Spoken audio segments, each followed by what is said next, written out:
Hello guys, this is your friend and we are back with a new fanfic. Which is What If Naruto Got Harem with Yugito Mei and Ino, Part 1. And if you enjoy this fanfic then please press the like button and subscribe to my channel for more fanfic like this. And now let's start the fanfic. Naruto was sitting in his room, well, it was more like a cellar closet. The floors were hard, cold, and uncomfortable, and the only thing he had to keep himself warm was the clothes on his back, which were too small for him, and moth-eaten. He looked at the ceiling and cried, H happy B birthday, T to M me, H happy B birthday, T to me. He curled his feet into himself as he sobbed. Slam. The door to his closet was thrown open and he was dragged out by his hair. He was thrown onto the ground as the air was knocked out of him. Standing above him, Kushina was stumbling over herself, the telltale smell of sake rolling off of her. Why you, demon? She kicked Naruto in the stomach as she grabbed a stake from the wall. How dare you sing when you killed my husband? She grabbed Naruto's hair and sneered, you filthy beast. She stabbed the stake into Naruto's chest, making the young blonde scream in agony. Kushina slapped him as she finished carving Naruto's chest up. I am ashamed to have birthed you. She stepped on his hand and began to apply even more pressure. The only reason you live here is so you can work off your redemption for killing my husband and child. Kushina spat in Naruto's face as she brought her foot back to kick him again. Be glad I have a kind enough heart to let you live under my roof. Just as Kushina was about to kick Naruto, he closed his eyes as he felt a burning sensation. When they opened, the blue that was there disappeared. Instead, the eye now had a gray sclera, a black pupil, and a series of rings making a ripple-like pattern. Instinctively he yelled out, Shinra Tenshi. The effect was instantaneous. Kushina was flung backwards to the wall, dazing her. Naruto sprang to his feet and raced up the stairs. Turning back to her, he yelled out, You don't want me here. Well good. I'm leaving this hellhole and never coming back. He slammed open the door and ran out of the house. The last thing Kushina saw before she passed out of shock was Naruto's eyes, which looked betrayed, sad, and angry, all directed at her. Sasuke. Don't come in. What? Sasuke screamed as he burst through the door. Father. Mother. He shouted as he noticed their bodies on the floor. I warned you, Sasuke. Itachi spoke as he stepped out from the shadows. Brother. Father and mother are dia. Sasuke stopped halfway as his mind registered what had happened. You killed them. Why? Sasuke roared as he charged towards his brother, only for Itachi to seemingly phase out of existence and appear before Sasuke, his fist planted in the young boy's stomach. You want to know why?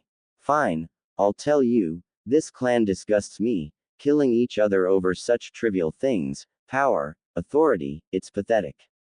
If anything, the last 3 ninja wars have shown us that nothing good ever comes from obtaining such things at such a high price, namely thousands of people dead, but this doesn't seem to matter to a clan as fickle as ours. They were planning a coup to take over Konoha, and destroy everything so many people died for. Itachi angrily proclaimed. Sasuke collapsed on the ground, being violently sick, before running to the door. Don't kill me please, he screamed. Itachi calmly walked up to the boy, grabbing hold of his shirt and turning him around to face him. Before, surprisingly, smiling at him and telling him, I'm not going to kill you, Sasuke. You knew nothing of this. I had hoped I'd be able to make it away without confronting you. I'm leaving the village, to join a group that wants to bring peace to the world. I refuse to stay here. There are only a select few people who I respect in this village. Who they are is information I'm not ready to divulge to you yet. Become strong, little brother, and when you feel ready, leave the village. I will find you and we shall talk again. Goodbye. I'm sorry. With that, Itachi struck Sasuke once more in the stomach, causing the boy to topple over unconscious. Itachi was already gone before his body had reached the floor. Streets of Konoha. Itachi was currently sprinting along the rooftops of Konoha, It should only take another 2 minutes for me to reach the gate, then I can. He was shook from his thoughts when an enormous chakra spike radiated around the area. What on earth was that? He decided to trace the chakra back to where it had first come from. He looked down from his vantage point. Haha, take that demon. One of the villagers screamed as they kicked him square in the chest, easily winding him. Naruto had stayed silent throughout the entire ordeal, deciding not to give them any satisfaction. He noticed they parted as a man came forward with an iron pipe in his hands. His eyes widened as he realized the man was going to use it on him. The man stepped forward with a smile on his face, and was about to bring the pipe down onto Naruto's legs when he felt something throw him back. His eyes widened as he coughed up blood, feeling his ribs shatter inside his chest. As he was flung back and into a wall, he looked up briefly to notice the entire group he was with had also been launched backwards. There were corpses everywhere, their arms and legs snapped in grotesque ways. He died a moment later. Itachi, who had been watching the ordeal, was about to intervene when he saw the man raise the pipe above his head. When he suddenly felt himself being pushed backwards by an unknown force, he had recovered quickly and gone down to street level to survey the carnage. He was shocked by what he saw. A small crater laid in the center of the street with Naruto lying in it, looking around dumbstruck by what had just happened. Itachi walked over to the boy. Naruto-kun, are you alright? Itachi was about to ask him if he was alright when he caught sight of the boy's eyes. What is this? This is impossible, he thought. That ripple-like pattern, I've read stories about it from scrolls in the library, I thought it was a myth. They were supposedly possessed by the Raikudo Sennin, god of shinobi. The Rinnegan. This boy, who exactly is he? Itachi was shocked by this new discovery. Naruto looked around. His vision was strange. He could see chakra, or at least that's what he thought it was. If he focused enough, he could see behind him. He noticed there was someone standing in front of him and he held his hands up to defend himself. Please don't hit me again. He had finally cracked, seeing what he'd just done. Itachi smiled at the boy. Naruto-kun, I'm not going to hurt you. I have a feeling the people who you killed families might though. Itachi thought about what he was going to ask the boy next and wondered if it was okay. He's got the eyes of God, I'm sure they'll let him join. He's not welcome here in this village anyway, ignorant fools. I'm leaving the village, would you like to join me, Naruto-kun? Itachi asked. To say the least, Naruto was shocked by what this man was asking him. He was also curious as to how he knew his name, but that would come later. He thought about what the man offered.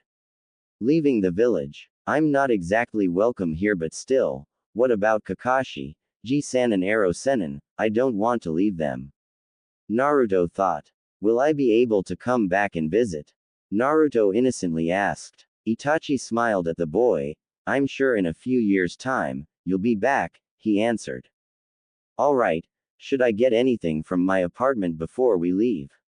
Naruto asked. Any food you wish to take, we'll be eating on the move, so nothing heavy. You will speak to no one. If you do encounter anyone, ignore them and keep running. I'll give you 10 minutes, meet me at the north gate. Itachi told him. Naruto simply nodded before sprinting back to his apartment. Luckily for him, he didn't encounter a soul. He quickly packed various snacks and a change of clothes before leaving the key on the table and closing the door behind him.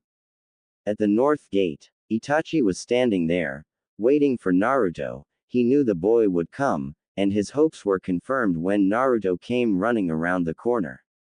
He skidded to a halt in front of him. Alright, let's going. Naruto said. Itachi merely nodded. I'm sure you're curious why I'm leaving the village. I'll explain them to you soon as I know we're safe. For now, follow me, he said before launching into the trees, Naruto following closely behind, easily keeping up with him. Just what else can those eyes do? Itachi thought to himself as he remembered the directions of the map he'd been given, telling him how to reach Omegakure from Konoha. 4 hours later. Naruto, let's stop for a little bit. I think we're far enough away from Konoha to stop without needing a constant lookout. I'd also like to ask you some questions, if that's okay. Itachi asked. Naruto stopped, catching his breath, before helping Itachi find a clearing where they could rest for the night. What supplies did you bring? Itachi asked him. Naruto opened his pack and showed Itachi what he'd brought. There was some slightly crushed onigiri and a few bottles of water. Itachi looked at him for a moment. It's to be expected that you didn't know what to bring. Go and gather some firewood and I'll prepare what food we have. I'm afraid we can't stay still for long, but I'd like you to answer those questions now. He told him. Naruto nodded and headed off into the forest. Within 5 minutes, Naruto had returned with some reasonably sized branches that looked like he'd snapped them in half, and plenty of smaller twigs. Itachi was quite impressed by this. Naruto, how did you know exactly what kind of things to collect? He inquired. Oh, I went to the library and read a lot about ninjas. I was going to enroll in the academy the day I turned 10, so I could prove to the villagers that I want to help them, not destroy them as they always seem to think, he replied sadly. I understand, Itachi replied, nodding his head slightly. Now Naruto, do you feel any different since what happened in the street? Itachi questioned. Naruto took a few moments before answering. Yeah, I feel great, but my eyesight has become all strange and distorted. I think I can see chakra. It looks odd. Around your body I can see these strange blue swirls. Do you have any idea of what they are? Naruto finished with a question. It's chakra, Naruto. You don't see anything else, just the swirls? Itachi asked. Naruto just nodded. I can only see the blue swirls. They're inside your body as well. Am I supposed to see something else? Itachi just shook his head. That's surprising. They can only see chakra. He thought. I want you to take a look at this. Itachi said as he handed Naruto his forehead protector. Look at your reflection. Naruto did as he was told and almost collapsed. What's happened to my eyes? He roared. Itachi smirked before speaking. It's called the Rinnegan, Naruto. It's a legendary dojutsu, said to be possessed by the man who discovered the true use of chakra and invented ninjutsu, the Raikudo Sennin. I don't know anything about it apart from the thing we've just learned, that you can see chakra. I'd also like to check something out when you've calmed down a bit more. Naruto was currently staring at his reflection on the forehead protector. He gradually began to accept the way he looked, before moving the forehead protector closer to his eyes. Hey, they look pretty cool, he thought to himself. Right, let me get this straight. I have a legendary dojutsu, called the Rinnegan. Itachi merely nodded. It was said to be possessed by the man who invented ninjutsu.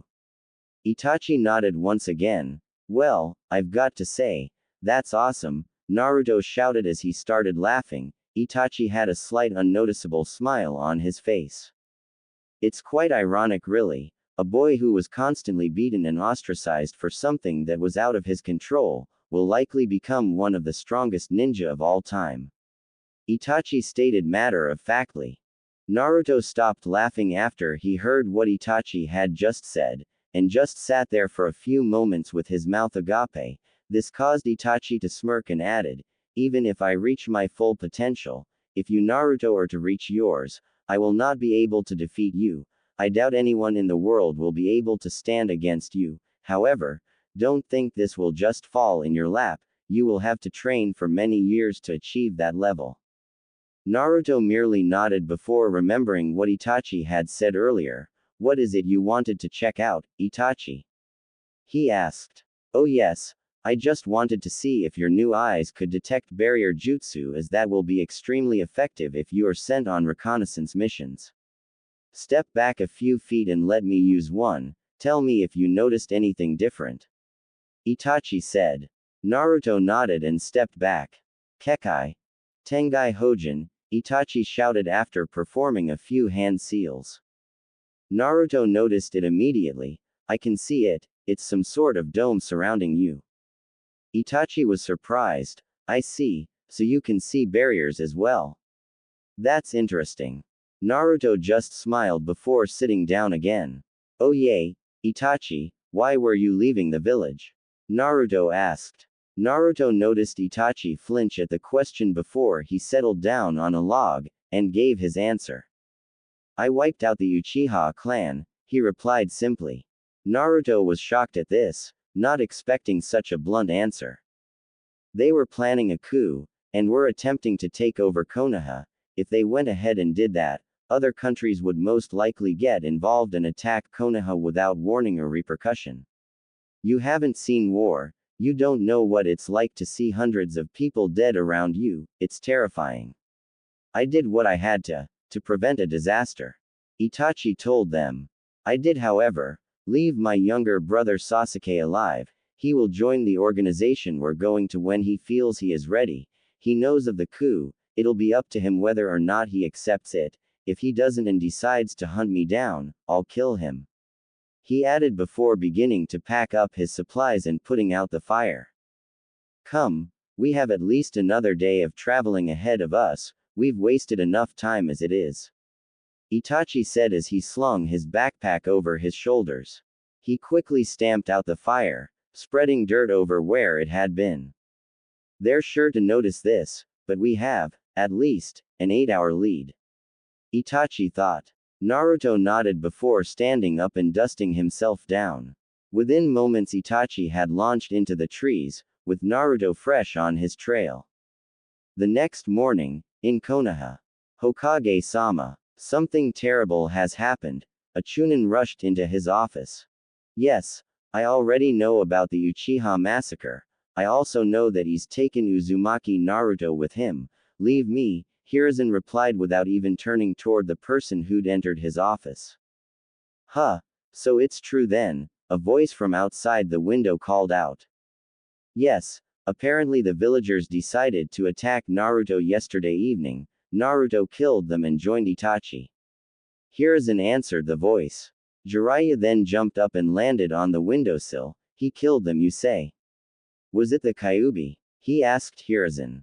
Hiruzen shook his head. No, they were killed by some kind of technique I've never seen before. It seemed like their organs were pushed back. The force must have been immense since all of their ribcages are shattered and there are several bodies with severely broken bones. Jiraiya's ears perked up at this. I see. Would you mind if I had a look at the bodies? That description reminded me of something I've seen once before. Jiraiya asked. Hiruzen merely nodded his head, before handing Jiraiya an access pass to the hospital morgue. I'll speak to you about it later. Jiraiya said before jumping out of the window and making his way towards the hospital. Morgue. This is exactly the same as before. The bruising on the chest, the organs scattered around the chest cavity like someone's taken them all out and put them back in however they please. Well, Uzumaki Naruto, you certainly are an interesting child. I look forward to our next meeting. Jiraiya said to himself as he walked out of the hospital, heading towards the Hokage Tower to report his findings. Hospital. Meanwhile, in a private room, Uchiha Sasuke was lying in his bed thinking about his brother had said, they were planning a coup. Why would they do something like that? We were the strongest clan in Konoha. Now that I think about it, father had been acting rather distant lately, and Itachi was acting strange as well. Itachi, he theoretically saved my life, I need to think about this more. He sighed before lying down and dozing off. Near a megacur. Okay, we're nearly there, Itachi spoke, he could barely be heard over the sound of the pouring rain. The sooner we get there, the better, Naruto grumbled. A megacur. A voice shouted out. What is it? A gentle female voice asked. Itachi has arrived, but it seems he's brought someone else along with him. Their chakra is almost double mine. The voice replied. What? How is that possible? The female voice asked worriedly. I don't know, Conan, go and meet Itachi. It seems they all entered the village at the same time, so once you find him, I'm sure you'll encounter the other two. The voice told her. Hi, Nagato, Conan replied. Be careful, he warned as she was making her way out. She merely nodded. Entrance to a megachur. Halt. What is your business here? The gate guard questioned. My name is Uchiha Itachi. This boy here is my traveling companion. We seek entry into your village. Our reasons are our own. Itachi replied. You will state your reasons for being here, or you will be treated as an intruder. The gate guard had already raised a kunai to defend himself. Stand down, Masuyo, leave them to me. A woman had appeared behind him. Konan-sama, I will do as you say. Forgive me. He bowed his head quickly before returning back to his post. My name is Konan. I am an emissary for the leader of this village. State your business. Konan told them firmly. My name is Uchiha Itachi. Your leader is expecting me. These two people here are my traveling companions, and I request they be allowed in as well. Itachi told her. Konan knew of Itachi's arrival, she just had to confirm it was him. She then took a glance at the other boy, he had his head turned around as he was looking around the village. She could feel power radiating off him, she cleared her throat to gain his attention. He turned towards her and she froze on the spot. What? This cannot be, he's got the same eyes as Nagato.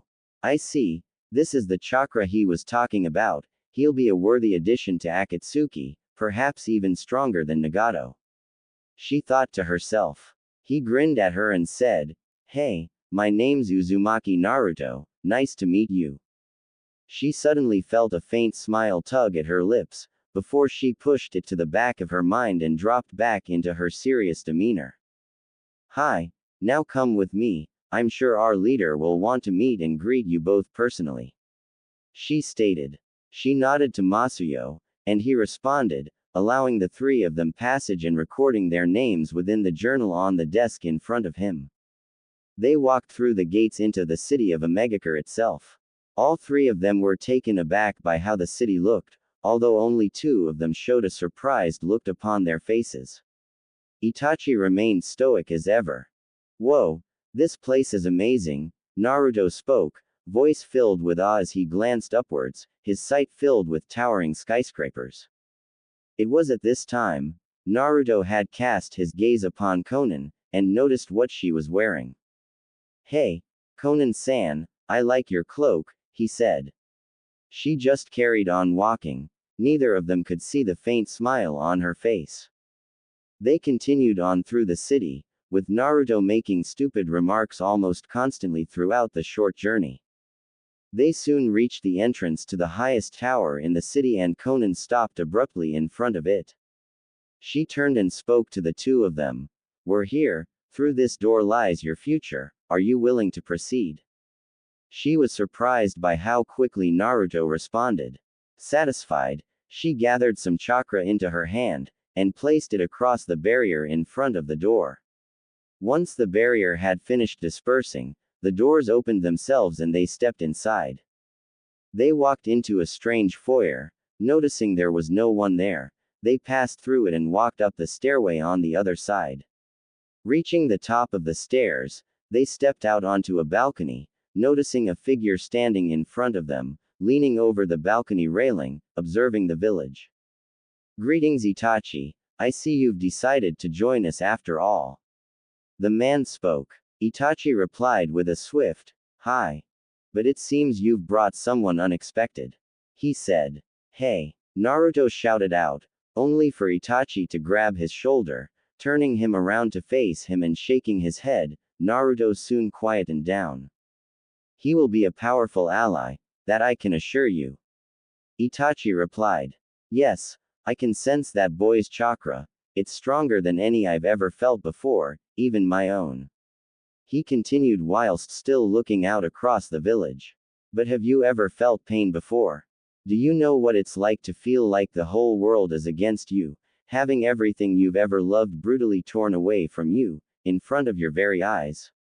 He asked. This time he turned around. Do you know what it's like He stopped dead as he opened his eyes and caught sight of Naruto. Quote. What? This cannot be. He spoke quietly. Hey, your eyes look like mine. Naruto shouted. This boy, his eyes are the same as mine, yet he possesses almost twice my chakra. This is impossible, yet I'm staring right at him. Nagato thought to himself. What is your name, boy? He asked him. Uzumaki Naruto. Naruto replied.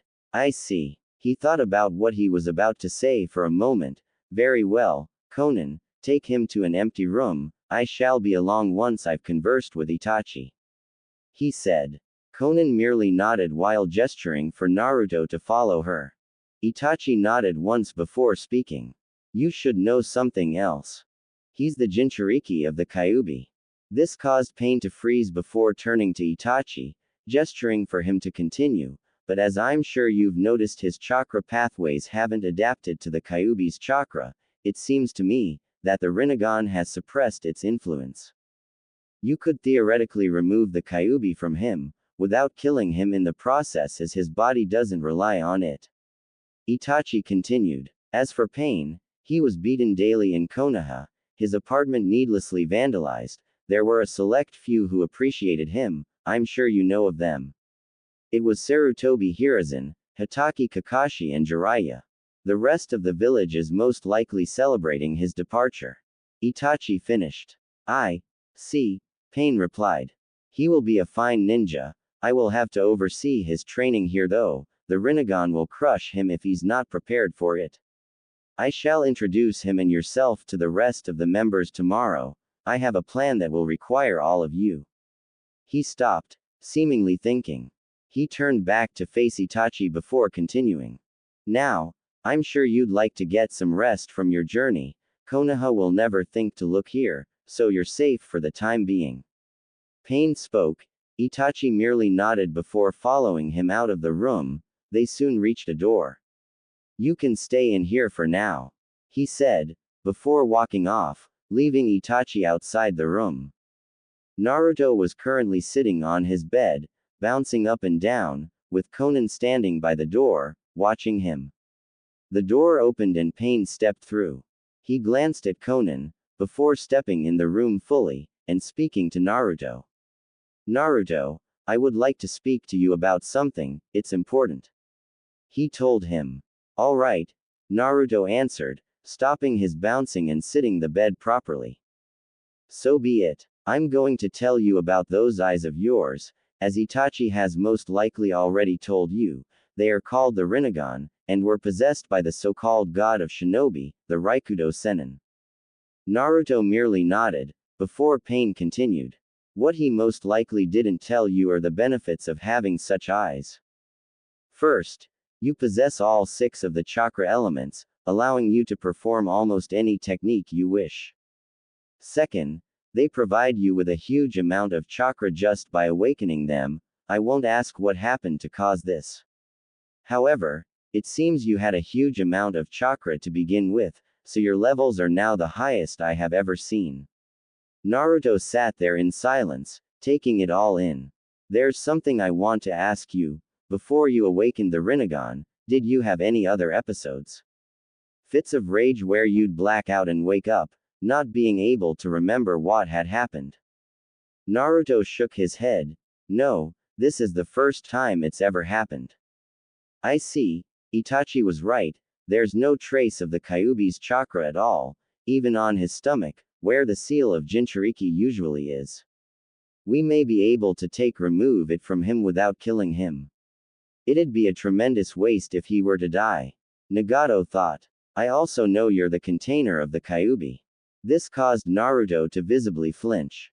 However, we may be able to remove it from you. Normally this would kill you, but it seems like the Rinnegan has suppressed its influence from birth, therefore your body has not become accustomed to its chakra, so it's just sitting there inside you. Almost separate from you. Pain finished. Naruto sat there for a moment, he looked down at his hands and clenched his fists. He nodded to himself before glancing back up and saying, I'd like to risk it, I just want to be seen as me. I understand, tomorrow I will introduce you to the rest of Akatsuki and we shall begin the sealing from there. They both nodded. Before Naruto could open his mouth, Pain had already begun answering his question. Your training, Naruto, will consist of me teaching you the various techniques of the Rinnegan. However, I will only teach them to you once I see you can handle them. I'll have the rest of Akatsuki teach you as many elemental techniques as possible. We'll also discuss taijutsu, but all of this will come later. For now, I'm sure you'd like to rest. Come, Conan. Naruto merely nodded before Pain and Conan left the room, leaving him alone. Naruto merely laid back on his bed before saying to himself, "Well, that was some birthday." Naruto was currently sitting in a meditative position in the center of an enormous statue, two giant hands to the left and right of him, behind him a face with an unsettling expression, one of extreme pain, with a blindfold covering its eyes. There were 9 eye holes on it, he noticed, all of them shut. As the essence of the Kyuubi was pulled from his stomach, he felt a bit strange. Surprisingly, there was no pain. He was slowly becoming tired, however. He thought about his introduction to the group earlier in that day. Flashback. Naruto was woken up by a swift knocking on their door.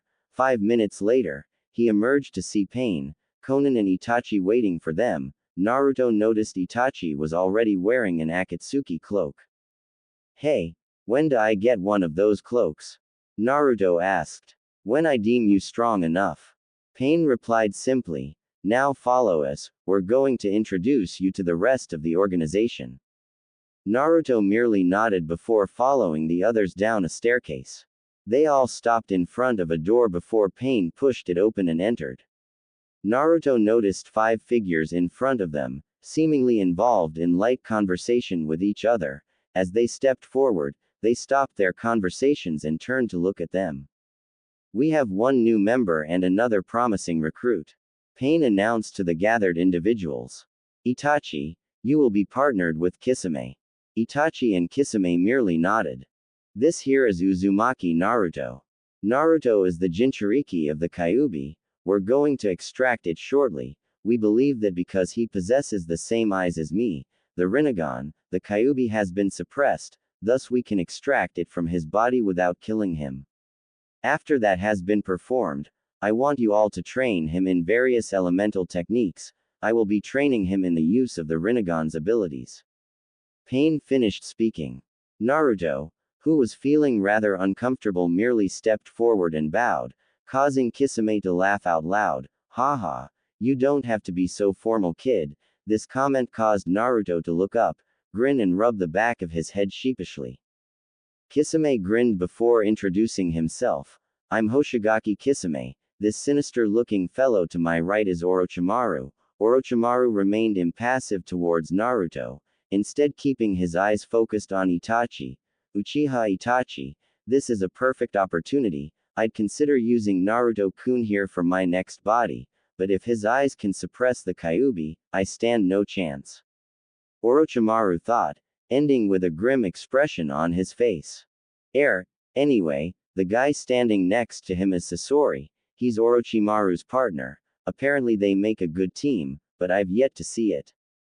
Kisame joked, earning a snort from Sasori and a glare from Orochimaru. Kisame chuckled before continuing with his self-imposed introduction. "This man here," he pointed to Kakuzu, "his name is Kakuzu. You'd do well not to get on his bad side, or he'll most likely kill you. On the bright side though, he's probably the one who can teach you the most about the elements. There's one more of us, but I think he's out on an assignment at the moment. I'm sure you'll recognize him when you see him. His name is Zetsu." Kisame finished. Naruto merely bowed once more, before Pain caught everyone's attention with a single hand seal. The genjutsu surrounding the room was suddenly dispelled, revealing a large cavern, a grotesque statue in the center of it. A blindfolded face and upper torso were coming out of the ground, an expression of pain across the face, whilst 2 hands sprouted on the sides, chains linking the wrists together. Naruto gasped at the sight of it, before Pain spoke up. "Naruto, we're going to seal the Kyuubi now. If you would like to go and sit in the center of that circle there." He pointed to a small circle on the floor. Naruto nodded and went to sit down. The rest of the group shunshined up onto their designated fingers. "Let's begin the sealing," Pain told them, each of them forming the ram seal. Naruto suddenly felt very odd. Flashback end. Naruto decided to give into unconsciousness, leaving him lying on the ground with the red chakra flowing out of him. 3 days later. Konan, check him, Pain ordered. Konan shunshin down from her finger, and landed next to Naruto. Pressing her index and middle fingers against her neck, she looked up to Pain and nodded before saying, "It worked, he's still alive, although he'll most likely need a lot of rest." How the hell is he still alive? This is the work of the Shinigami and a seal of a master. Could it be because of some imperfection that allowed him to survive? We took a gamble and it somehow paid off, I can't believe it. Nagato thought, before regaining his composure. So be it. Pain said before shunshining down next to Naruto. Kisame, get down here and take Naruto to his room. What? Kisame was startled by this sudden order, however judging by the look in his leader's eyes, he was going to have to do it. Shunshining down next to the boy, he picked him up and slung him over his shoulder. Kisame merely kicked the door of Naruto's room open, and placed the boy down on his before leaving. 2 days later. Naruto groaned as he slowly opened his eyes. Where am I? Oh, that's right, the Kyuubi. He said. He heard his stomach rumble. Man, I'm so hungry. Good morning. Kisame shouted, not even bothering to knock or even open the door properly. He had in fact kicked the door so hard, it was barely hanging onto its hinges. Naruto just looked oddly at him. He noticed this and smiled a toothy grin back at him. This always seemed to wipe any expression of his face, he noted, most likely because of his jagged teeth. Leader Sama wants to see you. Get dressed and be upstairs in 5 minutes, he said before leaving almost as quickly as he'd burst in the room. Naruto barely had time to nod in acknowledgement. 5 minutes later, Naruto was dressed. He had been given new clothes, as his casual clothes would just wear away with training, or so he was told. Naruto was given a mesh shirt to wear underneath a black jacket. The interior of the jacket was a dark red, much like the color of the Akatsuki cloaks, minus the clouds. He also wore standard Junin trousers and ninja sandals. He walked upstairs into a meeting area of sorts, only to see that Kakuzu, Sasori and Orochimaru were nowhere to be seen. Pain was the first one to sense his presence and turned around to greet him. "Ah, Naruto, I trust you're feeling better?" he asked. Naruto simply nodded, not wanting to draw unnecessary attention to himself. His stomach was practically screaming for attention. "Good. We shall begin your training then. Come with me," Pain said, before swiftly turning towards the door and walking out. Naruto and Pain had entered a huge library just off the side of the meeting room. "We're going to start on chakra control first, and I'll be teaching you the Bunshin, Kage Bunshin, Henjin Kawarimi no Jutsu first. After you've completed those, I would like to talk to you about your Rinnegan." Pain said. "It doesn't matter how long it takes, from 1 week to a year, I won't give you a moment to rest unless I see that you deserve it." He continued. Naruto nodded. "Now let's begin." 6 months later. In the last 6 months, Naruto's chakra control had exceeded all expectations. Naruto had mastered Kage Bunshin, Henjin Kawarimi. He couldn't perform Bunshin, however. Pain put it down to having simply too much chakra. He said the forbidden version was superior to it anyway. "Naruto, stop for the moment and come over here." Pain called out to him. They were currently outside while Naruto sat with 100 Kage Bunshins, each practicing chakra control. Pain had stated that he didn't need to work on Henjin Kawarimi, saying they'd be mastered to a level not many people can reach. Kage Bunshin, he'd explained that it would help speed up his training hugely, since every clone, when dispelled, will transmit everything it's learned back to the creator. Naruto stood up and walked over to where Pain was standing. "I want to show you a technique. Itachi was describing to me what happened the night he found you. He said he felt himself being forced back. What did you feel and see?" Pain asked. Naruto thought about it for a moment before answering. "I don't know, I can't really remember. I felt like I was falling for a split second before I hit the ground and then everything around suddenly launched backwards. Pain nodded. Yes, that sounds familiar, like the first time I awoke my Rinnegan. I have named the technique you used. Naruto looked on excitedly. It's called Shinra Tensei, Divine Judgment. It's something only users of the Rinnegan can use, even the Sharingan cannot copy this technique. You can focus it into your hands and apply much more force to the technique. Using it like this can easily shatter wood, bone and stone. It can also used on a much larger scale. You should never use that unless completely necessary, as it will shorten your lifespan. Naruto nodded, taking it all in.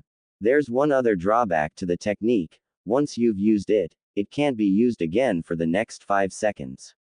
I will demonstrate it now. Step back. Naruto did as he told and watched as Pain moved to stand in front of the closest building. He held out his arm and spoke, Shinra Tensei. Naruto's eyes widened as he watched a large hole appear in the side of building accompanied by a thunderous bang. Now you try it. Just hold out your arm, focus chakra to your eyes in the palm of your hand and release when you think it's strong enough.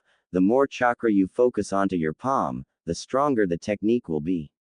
There's another thing I'd like to mention. You don't have to be looking at the target, just focus chakra to your eyes and palm and think about forcing something away. Pain explained. Naruto nodded, before moving in front of the building. You don't have to call out the name. Pain added. Naruto merely nodded once again. He stared forward at the wall, held out his arm focusing just enough chakra. He released the technique only for another hole to appear in the wall. Pain looked on, impressed. The hole itself was only a bit smaller than the one he himself had made. Good. Now you can't use Kage Bunshin to practice this technique, so I suggest you forego perfecting your chakra control. It's easily already low Junin level, so just focus on Shinra Tensei, until I see fit that you've advanced enough to move on to the next stage of your training. Pain said, getting a nod from Naruto before he shunned out of the area. As soon as Pain had left, Naruto burst out into a wide grin. 6 months later. Naruto had been training extremely hard for the past 6 months. He was constantly practicing Shinra Tensei. He'd almost perfected it according to Pain, however he wouldn't let him try the larger version. Naruto had been decided to explore a megacure in his rather limited free time. He'd discovered they had a fantastic ramen stand, not quite Ichiraku but still impressive, according to his standards anyway. He was also happy that none of the villagers ever glared at him or called him names. Everywhere he looked there were kind smiles. He liked it here. Today, Naruto was exploring the upper floor of the city. He'd found a blacksmith's and decided to take a look around.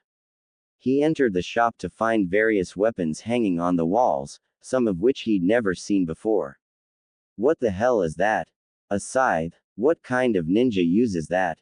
Naruto thought to himself. He was busy looking around when a stocky-looking man appeared from the back. Ah, good day, young sir. What may I interest you in? He asked. Naruto jumped when heard the man's loud voice and turned around to greet him. His eyes are a little strange, must be a ninja. Katsuo thought. Hi, my name's Naruto, I'm just looking around, do you have any kunai or shuriken? Naruto asked. Ahaha, of course Naruto, you may call me Katsuo. The blacksmith roared. Here, I shall show you. He stepped out from behind the counter and walked over to the other side of the shop. I've not seen you around here before. Katsuo said. I've been here for over a year, but I've been training as a ninja so I've been busy. Naruto responded. I see, well take a look around, if you need anything I'll be in the back. Katsuo said, walking off. Naruto stood there for a moment, eyeing each piece of equipment equally. He eventually picked up a small custom kunai. He noticed it didn't have a finger grip at the end, it was just flat, the blade was also thinner than average kunai. He tossed it between his hands, measuring the weight.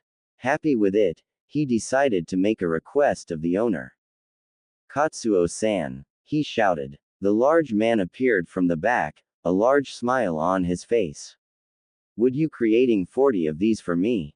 I don't know when I'll be back, but I really like them. Naruto pleaded. A custom order I'm glad you like them, of course I'll hold them for you. Next time you come in, I'll have the order filled and I'll give you the price then as well. Katsuo told him. Naruto merely grinned before placing the kunai back on the shelf, and strolling out of the shop. Naruto, what's your last name? Katsuo shouted after him, baffled by the boy's display. Oh well, I'm sure he'll be back, I'll just write Naruto as the name for now, I doubt there's many called that anyway. Meanwhile, Naruto was looking for somewhere to get some lunch. He passed by a noodle stand and decided he'd try these today. He walked through the curtain and sat down at one of the stools placed in front of the counter. An elderly gentleman turned around and handed him a menu. Naruto took it from him and spent 5 minutes perusing it. Having trouble choosing what type to eat, he decided on kitsune soba, getting a happy nod from the owner. Ah, that's one of my favorites. The man told him. Naruto sat there for around 5 minutes, wondering what kind of training he'd do tomorrow. The thought excited him. The bowl of noodles was placed down in front of him. Naruto glanced down at it and eyed it hungrily. He snapped his chopsticks and dug in. The old man merely laughed as he watched Naruto struggle with the deep-fried tofu that floated in the broth. Naruto eventually managed to finish his meal, paying the owner and leaving the stand. He decided to head back to the complex. Even though it was his day off, he figured it wouldn't hurt to train some more. Naruto spent the rest of his day sparring with his clones and practicing his chakra control. At around 9:30 in the evening he dragged himself to bed. He opened the door to his room and collapsed onto his bed, sleep taking him almost immediately. Naruto had been woken by Konan in the morning. She waited outside the door for him to get dressed. He appeared about 2 minutes later and followed her down into the main meeting room. Naruto walked into the room and noticed Pain, the chakra signature next to him. However, he recognized, but just couldn't put a name to it. Naruto, come here. Pain beckoned him over. You've been introduced to Orochimaru once before. I'm going to have him teach you various earth and wind element techniques. He said. Naruto just nodded. Well, Naruto-kun, shall we begin? Orochimaru asked him, a smirk placed on his lips. Naruto looked at him for a moment, before breaking out into a grin and saying, yay. Naruto followed Orochimaru outside into one of the various training grounds behind the complex. It was raining quite heavily as they stood in the center of the training ground. Okay, Naruto-kun, the first jutsu I'm going to teach will be Futon, Datapa Wind Release, Great Breakthrough. The hand seals are tiger, ox, dog, rabbit, snake. Would you like to try it? Orochimaru explained. Naruto merely nodded, before flying through the hand seals, surprising Orochimaru at his speed, before shouting, Futon, Datapa, and producing a huge blast of wind, carving a crater into the ground and slamming into the wall, causing a large crack to appear down it. That was very impressive, Naruto-kun. You might need to tone down the amount of chakra you put into the jutsu, however. Orochimaru told him. Naruto looked at him, confused, but I didn't put much chakra into that attack at all. Orochimaru was, to say the least, shocked. This boy, who on earth is he? He thought to himself. Well, Naruto-kun, I'd like you to perfect that jutsu over the next few days. I shall then return and show you a defensive ninjutsu. Orochimaru then performed the ram seal before disappearing in a cloud of smoke. Fancy idiot, Naruto thought. I may as well see what the technique is like when I imbue it with even more chakra. A thunderous bang was heard, and Kisame, being the only member in the complex, quickly ran outside to see what it was. He wasn't that surprised to find an enormous crater with Naruto lying at the bottom, the training ground completely destroyed. Oi, Naruto. Kisame shouted. Naruto merely shifted his eyes towards him. Maybe you shouldn't use that technique much. Naruto merely laughed, before standing up and climbing out of the crater. I don't think there's much else I can do with that technique anymore. I'll just go and practice my chakra control, he told Kisame, before calmly walking back inside like nothing had happened. Kisame turned to look at the crater before shrugging his shoulders and following Naruto inside.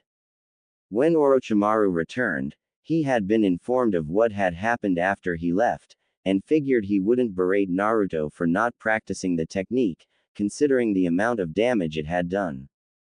He found Naruto sitting on his bed, in a meditative position, so he decided to observe him for a little bit. He was radiating chakra. Orochimaru was fascinated.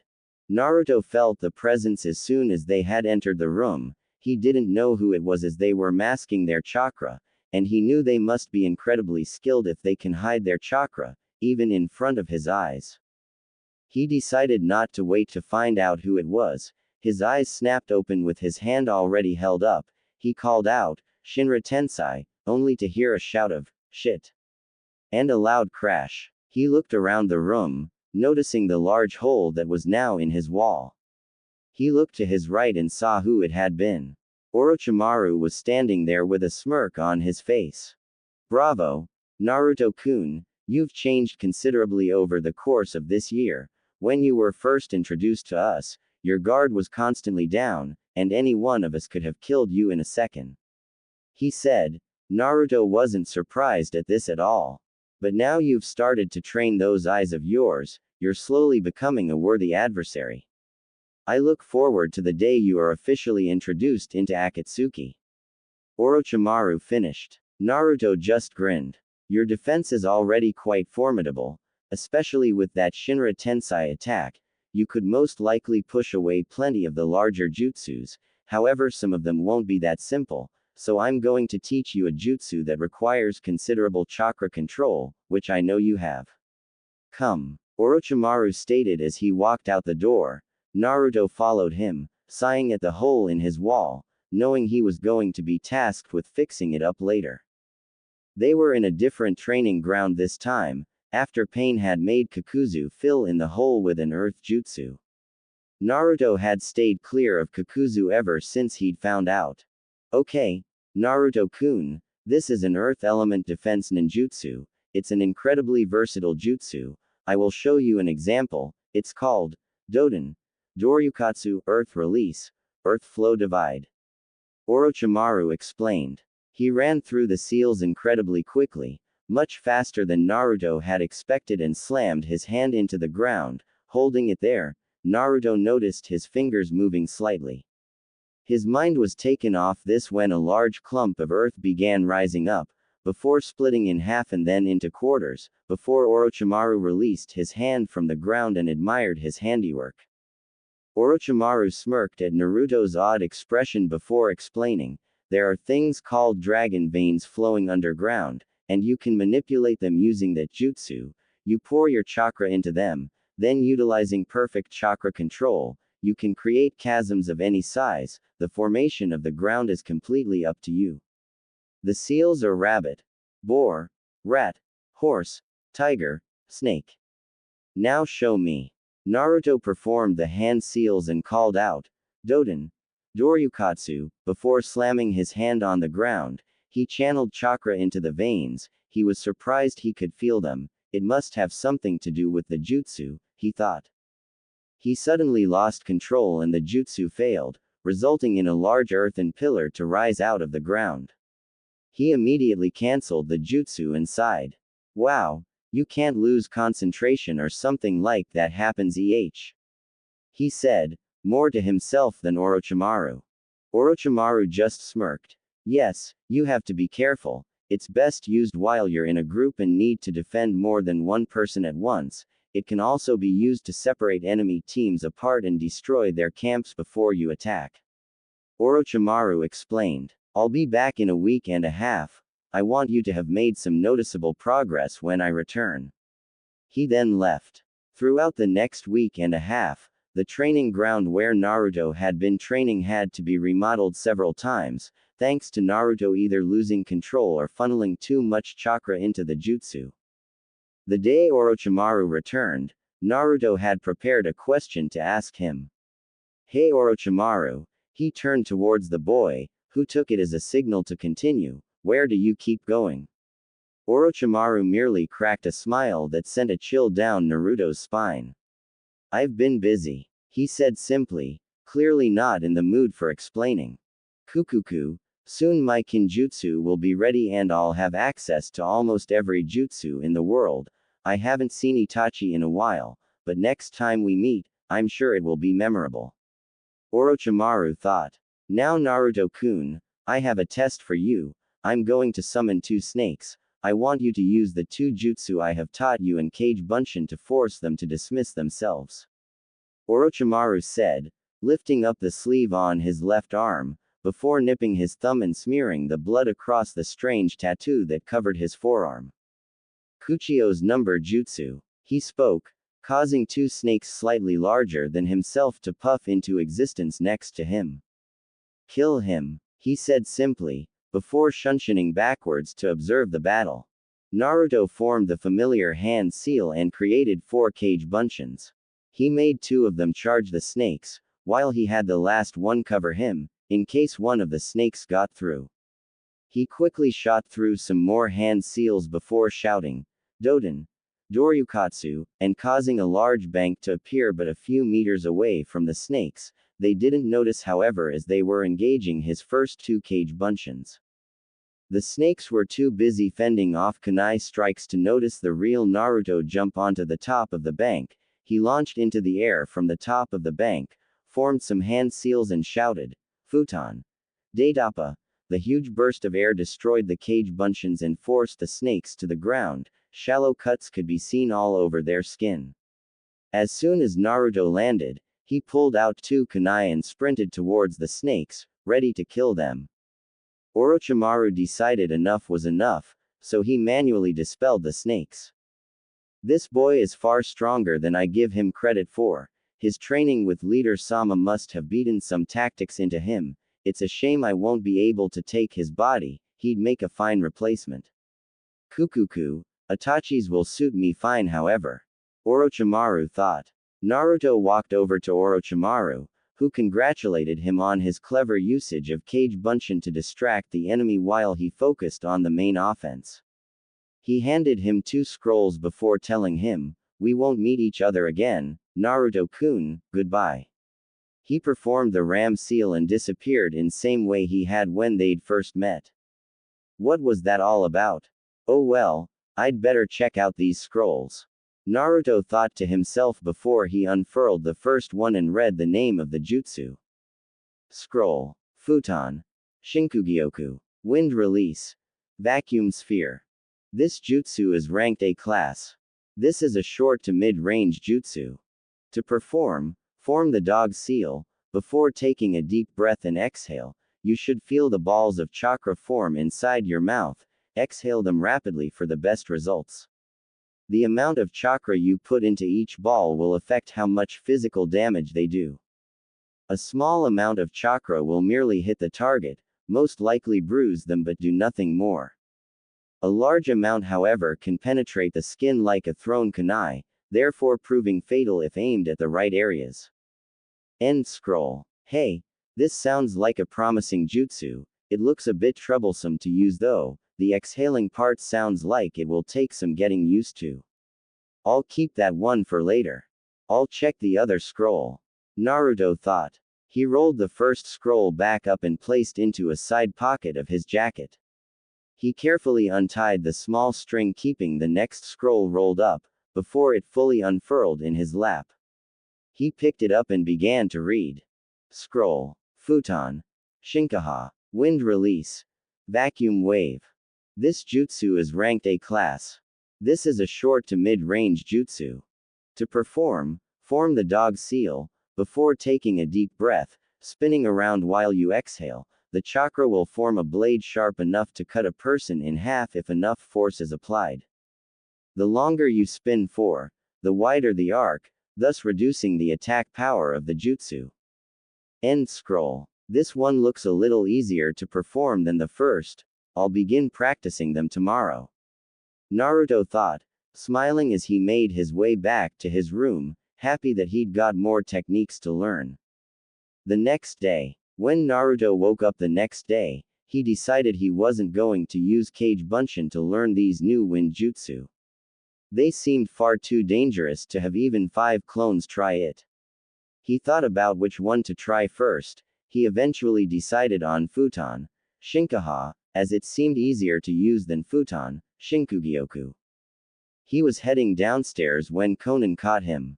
Naruto, Pain has suggested I test you today, follow me please. She told him. He merely nodded and followed her down to one of the training grounds. They stepped into the center. Naruto noticed that Konan formed a paper clone, before the real one stepped back. Naruto, I want you to defeat my paper clone. It will be a good training exercise, and grant you some much needed battle experience. Konan told him. Naruto stood there for a moment, thinking over what Konan had told him. Alright, let's do it. Naruto said. Konan's clone merely nodded before several pieces of paper were torn from her body and flew at Naruto. Kami Shuriken, paper shuriken, the clone called out. Naruto barely had time to react, just barely diving out the way. He glanced at the paper shuriken, noticing how deeply they were embedded into the ground. What? It's just paper, but they can do that much damage. Naruto thought, standing up, quickly forming 3 Kage Bunshin, ordering them to charge at Konan. Konan noticed this. She also noticed the real Naruto staying back. Suiden. Suihachi, water release. Water wave palm, she called out, aiming a steady jet of water from her palm, dispersing the 3 clones in front of her. The smoke briefly obscured her view. Naruto used this to his advantage and launched through it, expecting his blow to connect. He merely fell out of the smoke and crashed into the ground. Looking up, he glanced around and saw that the clone was standing behind him now. He stood up quickly, running at the clone with a kunai drawn. He swung at her in a wide arc, only for her to catch his arm, look at his face for a moment before punching him in the face. As she did so, she let go of his arm, and jumped backwards. Shit. Naruto thought, standing back up once again, rubbing his sore cheek. Where is she now? He looked around and caught sight of her. She was merely standing there anticipating his next attack. He decided to try ninjutsu against her. He quickly formed 2 more Kage Bunshin and ordered them to distract her. He watched as Konan engaged the 2 clones in close combat and quickly ran through some hand seals. He jumped forwards as he finished the final one and called out, Futon Daitapa, the force of the jutsu forcing the Kage Bunshins to disperse. Konan's clone had been expecting this jutsu, just not as powerful as it was. The paper clone dispersed under the immense pressure of the wind, the various cuts appearing on the body not helping. Naruto landed on his feet, taking several deep breaths. He noticed Konan walk out from the complex and over to him. Well done, Naruto, however you are far too reckless. You're lucky it was only a spar. My clone could have killed at any time, particularly when you jumped through the smoke of your Kage Bunshins. You could have also been killed when you charged me with your kunai. You need to work on other things than just your ninjutsu. I have several books about tactics and how to act during a heated battle. I shall bring them to your room later this evening. Konan told him. Naruto merely nodded, before thanking her for the books and leaving to go and get some lunch. Konan was left there. You can come out, you know, she said. Maybe you should introduce yourself to him. No, Zetsu replied. He'd either bully me for looking strange, or run away scared. He joked. You're worried about being bullied by a 10-year-old. Oh, how the mighty have fallen, Konan replied sarcastically. Also, he won't run away. He's far stronger than he lets on. Hey, you're telling me, he seems to have unprecedented potential. It's no wonder Pain himself is training him. Zetsu said. Conan just nodded. He'll be quite formidable when he's older, Zetsu's darker half commented. Conan nodded once again before walking off. Naruto had gotten some dango for lunch. He enjoyed testing the various flavors. He wasn't sure which his favorite was yet, so he decided to have a stick of each. He'd returned to the training ground. He was currently sitting down studying the scrolls that Orochimaru had given him. He told himself he'd be fine learning Futon Shinkaha without any help, but realized he would need help getting to grips with Futon Shinkugyoku.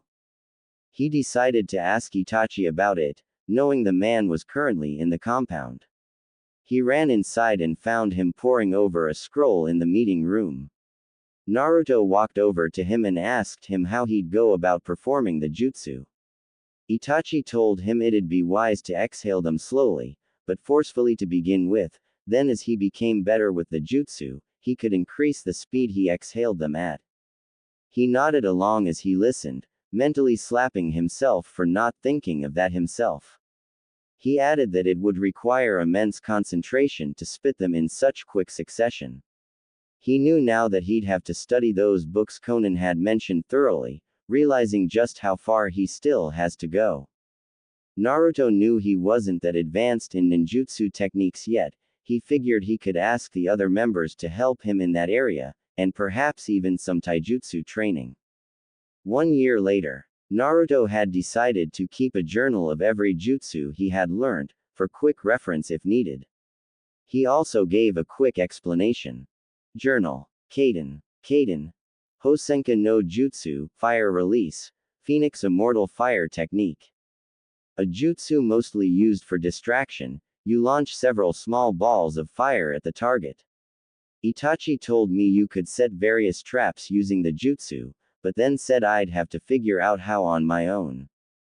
The hand seals are rat, tiger, dog, ox, rabbit, tiger. Kaden. Gokaku no Jutsu, Fire Release, Great Fireball Technique. You have to take a deep breath, and gather chakra in your chest, then exhale. I've watched Itachi do it, and he seems to make a ring around with his mouth with his index finger and thumb before spewing out the fireball. He told me it's not necessary to perform the jutsu, just force of habit. The hand seals are horse, snake, ram, monkey, boar, horse, tiger. Kaden. Karyu Enden, Fire Release, Fire Dragon Flame Missile. This is an offensive jutsu. It's along the same lines as Gokaku no Jutsu. You take a deep breath, and gather chakra in your lungs, before exhaling. However, instead of breathing it all out at once like Gokaku no Jutsu, you breathe it out in a steady stream of fire. Itachi told me he'd seen Ji-san, back in Konoha, perform it once. He said it was so ferocious, the flames seemed be white. The hand seals are ram, horse, snake, dragon, ox, tiger. Futon. Datapa Wind Release, Great Breakthrough. This is an offensive jutsu. It creates a large blast of wind from where you're standing when you finish the hand seals. It can be devastating if enough chakra is put into the technique. The hand seals are tiger, ox, dog, rabbit, snake. Futon. Shinkaha Wind Release, Vacuum Wave. After finishing the hand seals, you take a deep breath, and spin your body whilst exhaling. Doing this releases a large blade of wind, capable of cutting through almost anything. I should know, I've accidentally destroyed many things with this jutsu. The hand seals are rat, serpent, horse, dog. Futon. Shinkugyoku Wind Release, Vacuum Sphere. You only need one hand seal for this jutsu, which is the dog seal. Afterwards you take a deep breath, and exhale rapidly, spitting out balls of wind. The more chakra infused into the attack, the more damage they can do. The most I've ever seen is for one to go through at least 2 walls before the jutsu ended. Raiden. Jaibashi Lightning Release, Electromagnetic Murder. After performing the hand seals, a wave of electricity will appear from the user's hands. This jutsu can vary in power to weakly shocking the target or strong enough to carve through solid rock. The hand seals are boar, ram, snake, horse, dragon. Raiden Cage Bunshin, Lightning Release Shadow Clone. Works the same way as a Cage Bunshin, it can perform jutsu and interact with the environment. If the clone is injured, it will disperse back into its lightning state, electrocuting whatever it was touching at the time. Doden. Doryukatsu, Earth Release. Earth Flow Divide. Orochimaru told me of these things called dragon veins underneath the ground, which, using this jutsu, can be manipulated to gain an edge over the enemy. The hand seals are rabbit, boar, rat, horse, tiger, snake. Doden. Doryuheki, Earth Release. Earth Style Wall. This is a defensive jutsu. After performing the hand seals, you spit mud from your mouth, which will solidify into a shield, to be used against attacks. The hand seals are complicated, but are as follows: tiger with left, ox with right, adjust ox above tiger. Sweden. Suihachi, Water Release. Hand of Waves. This jutsu will produce a fairly powerful jet of water from the palm of your hand. The hand seals are snake, horse, rat. Sweden. Suiryuden no Jutsu, Water Release. Water Dragon Bullet Technique. Kisame taught me this jutsu to be used the opponent is weakened and can't currently move or defend, as there are 44 hand seals.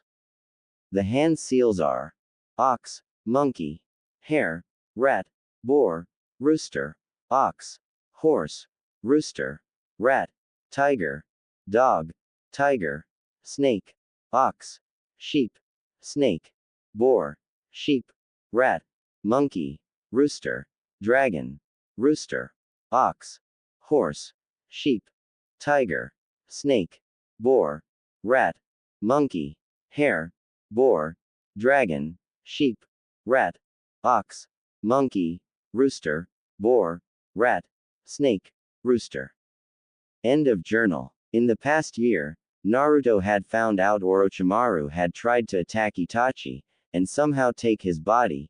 Itachi had simply used a genjutsu on him before slicing his hand off, thus disrupting the jutsu. He'd also gone and retrieved his order of custom kunai from Katsuo.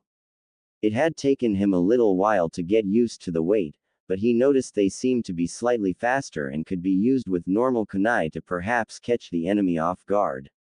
It was also during this year, he had met Zetsu.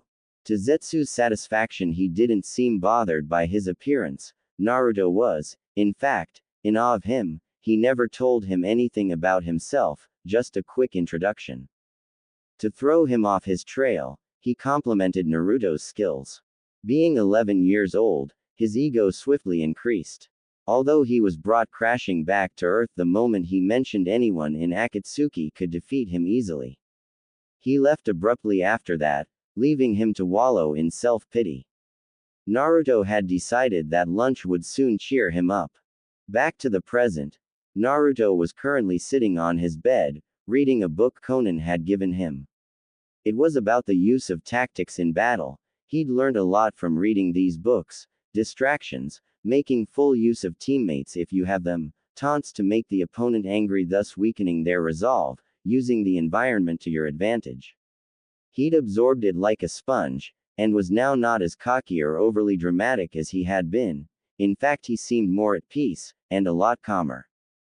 There was a knock on his door. He looked up before uttering, "Come in." Conan stepped into the room, and noticed the piles of books stacked in front of his bed. She let a small smile grace her lips, before saying, "Naruto-san, Leader Sama would like to see you in the main meeting room." Naruto looked up from his book, before nodding and smiling kindly at Conan.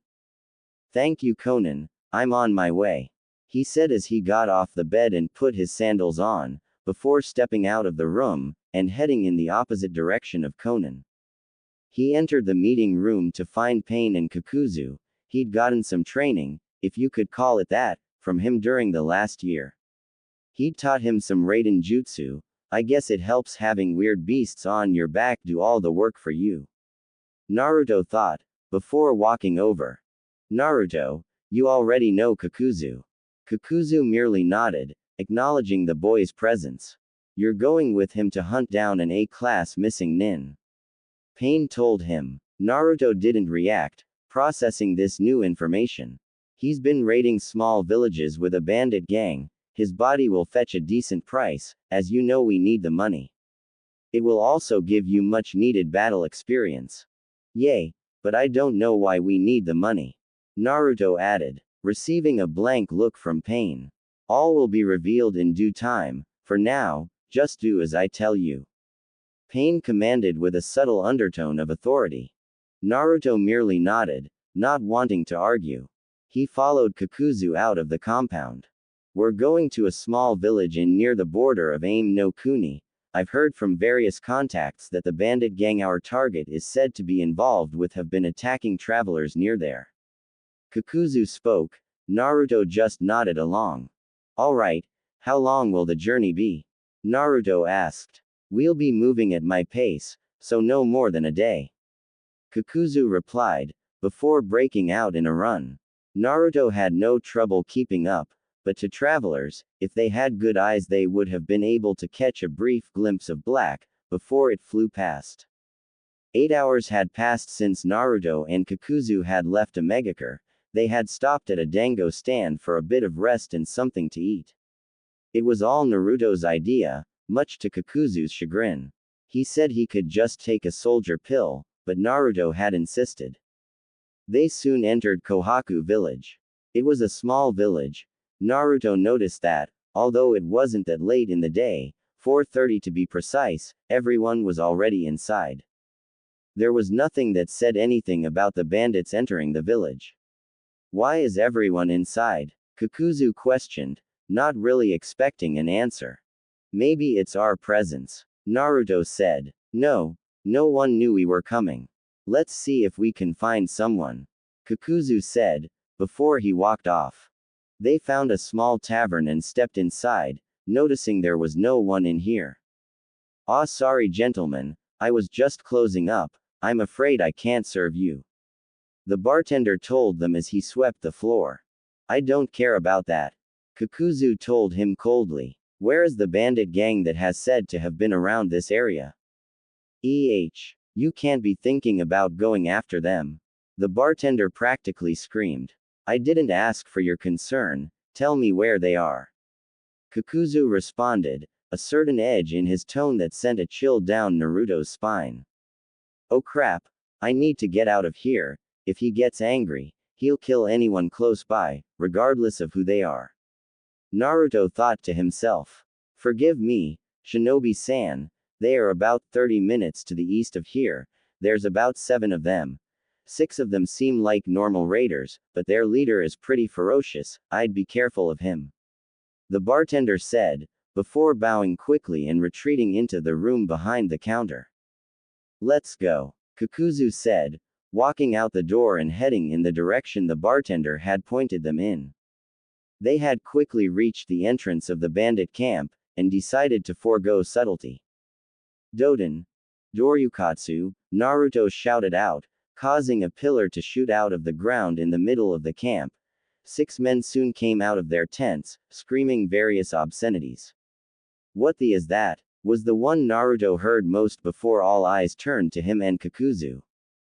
You take care of this trash. I'm going for the leader, I can sense him in that tent there. Kakuzu pointed before shunshunning the short distance.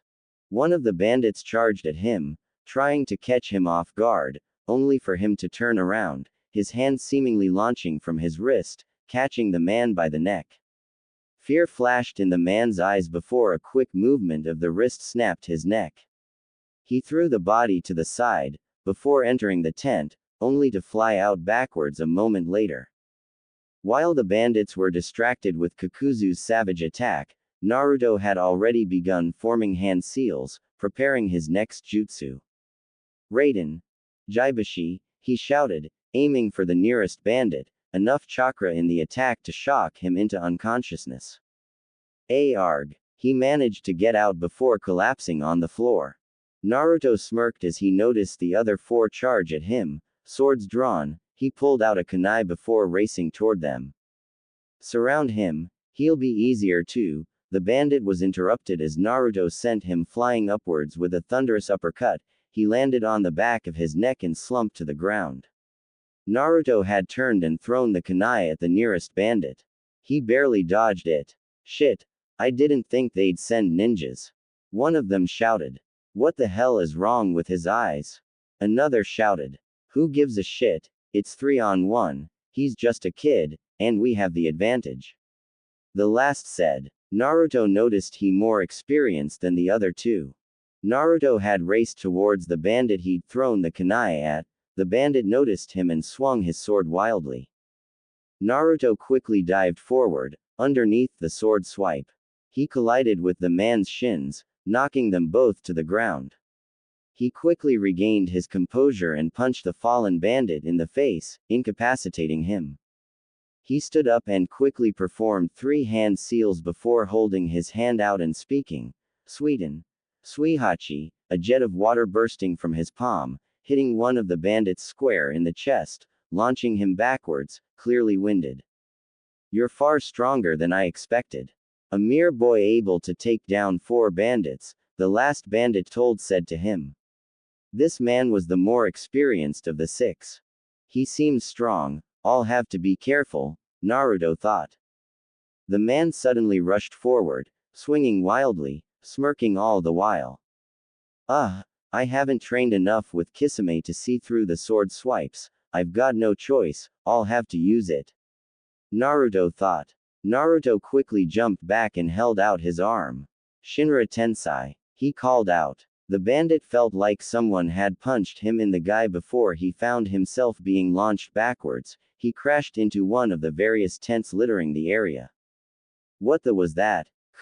It feels like a few of my ribs are broken, the bandit thought, coughing up blood whilst gently tracing his chest, trying to locate the broken ribs. Naruto had taken advantage of the situation and began running towards the injured bandit. The man noticed him at the last second, before a ferocious punch knocked him out. Naruto stood up straight, shaking his wrist. Man, that last punch hurt, he complained. He glanced over to where Kakuzu had been fighting, and noticed the man strolling towards him, a corpse draped over his shoulder. Let's go, he said simply. What? We've got to carry that body all the way back to Omegakure. Naruto called out. Kakuzu merely glared at him. No, you imbecile, we're going to drop it off at a nearby black market exchange point, and collect the bounty.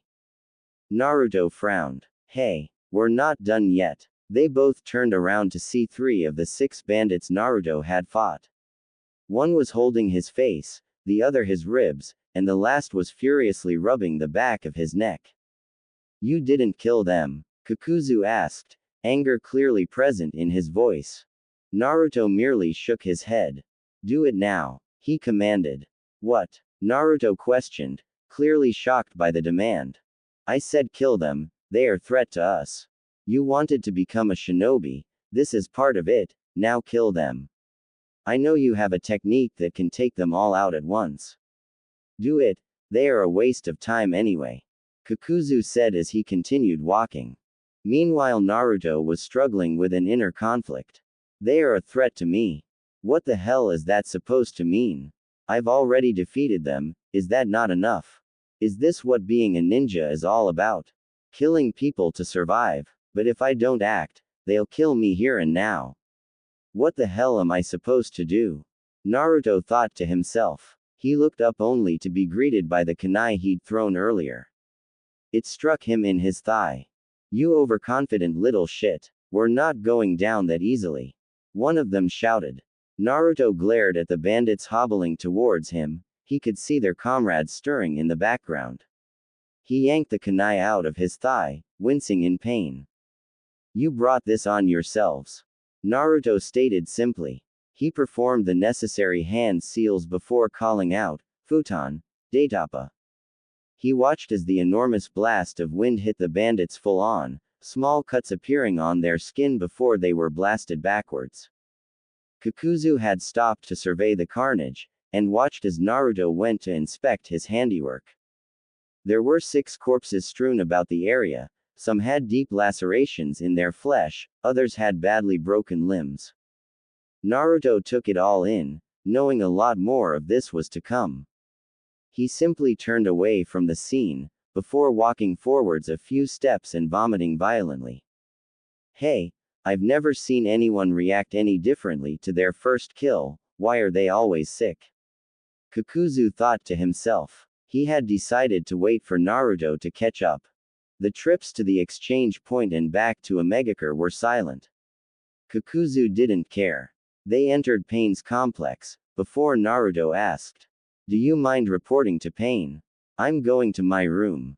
Kakuzu glared at the boy, before nodding, watching Naruto walk off slowly.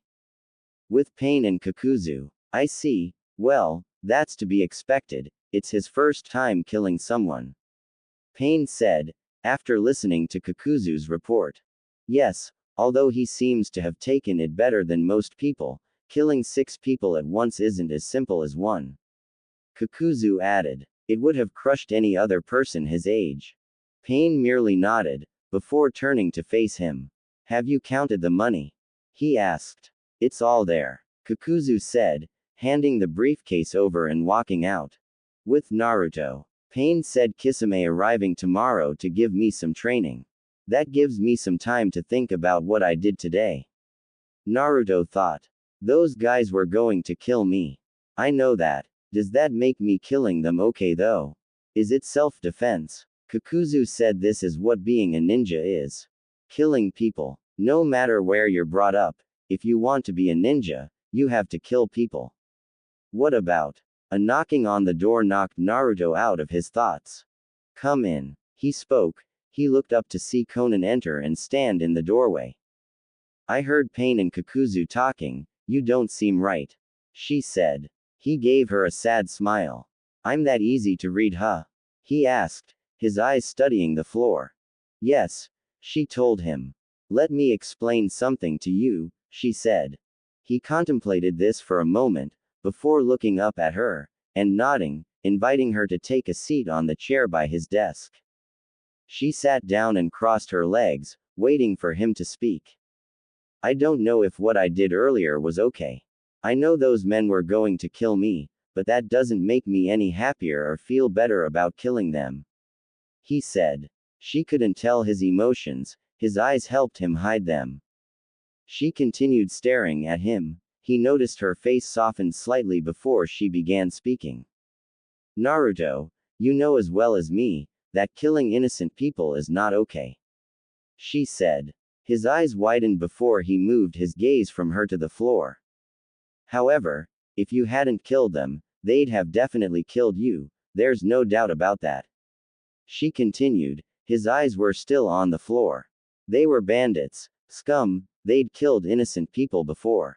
Do you think they thought about it like you are? They deserved what you did to them. She said firmly, remembering what had happened to her family during the Second Great Ninja War. We're ninjas, Naruto. We are sometimes paid to kill people. Most of them deserve it anyway. I know there's not much I can say to make you feel any better. Don't destroy yourself over something that needed to happen. She finished. She stood up and walked towards the door. Opening it, she turned to him and gave him a quick nod before exiting the room. Naruto sat on his bed, in stunned silence. She's right. Those men needed to die, they were bandits. I suppose I should be thankful that I had to kill scum instead of someone honorable. It's something that needed to happen. He reassured himself, before standing up, opening his window and sticking his head out. He took a deep breath, before glancing across the village. I need to think more about this, I'm sure I'll have to kill a few more people yet. Naruto thought, walking away from the window, leaving it open. He plopped himself down on his bed and lay down. Will I be able to handle it?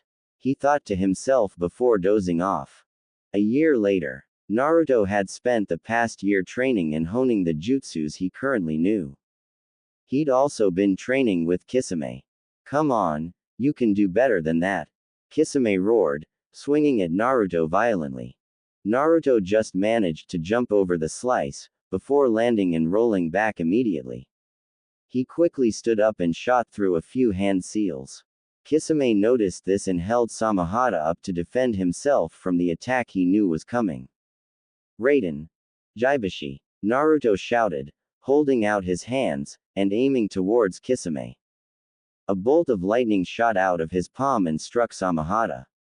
Kisame merely looked at Naruto before swinging his sword around a few times, as if to get rid of any excess electricity coursing through it. Oh come on, Naruto, this is pathetic. He said before launching towards Naruto. Samahata was held in his left hand. He punched Naruto hard in the stomach with his right, sending the 12-year-old careening backwards along the ground.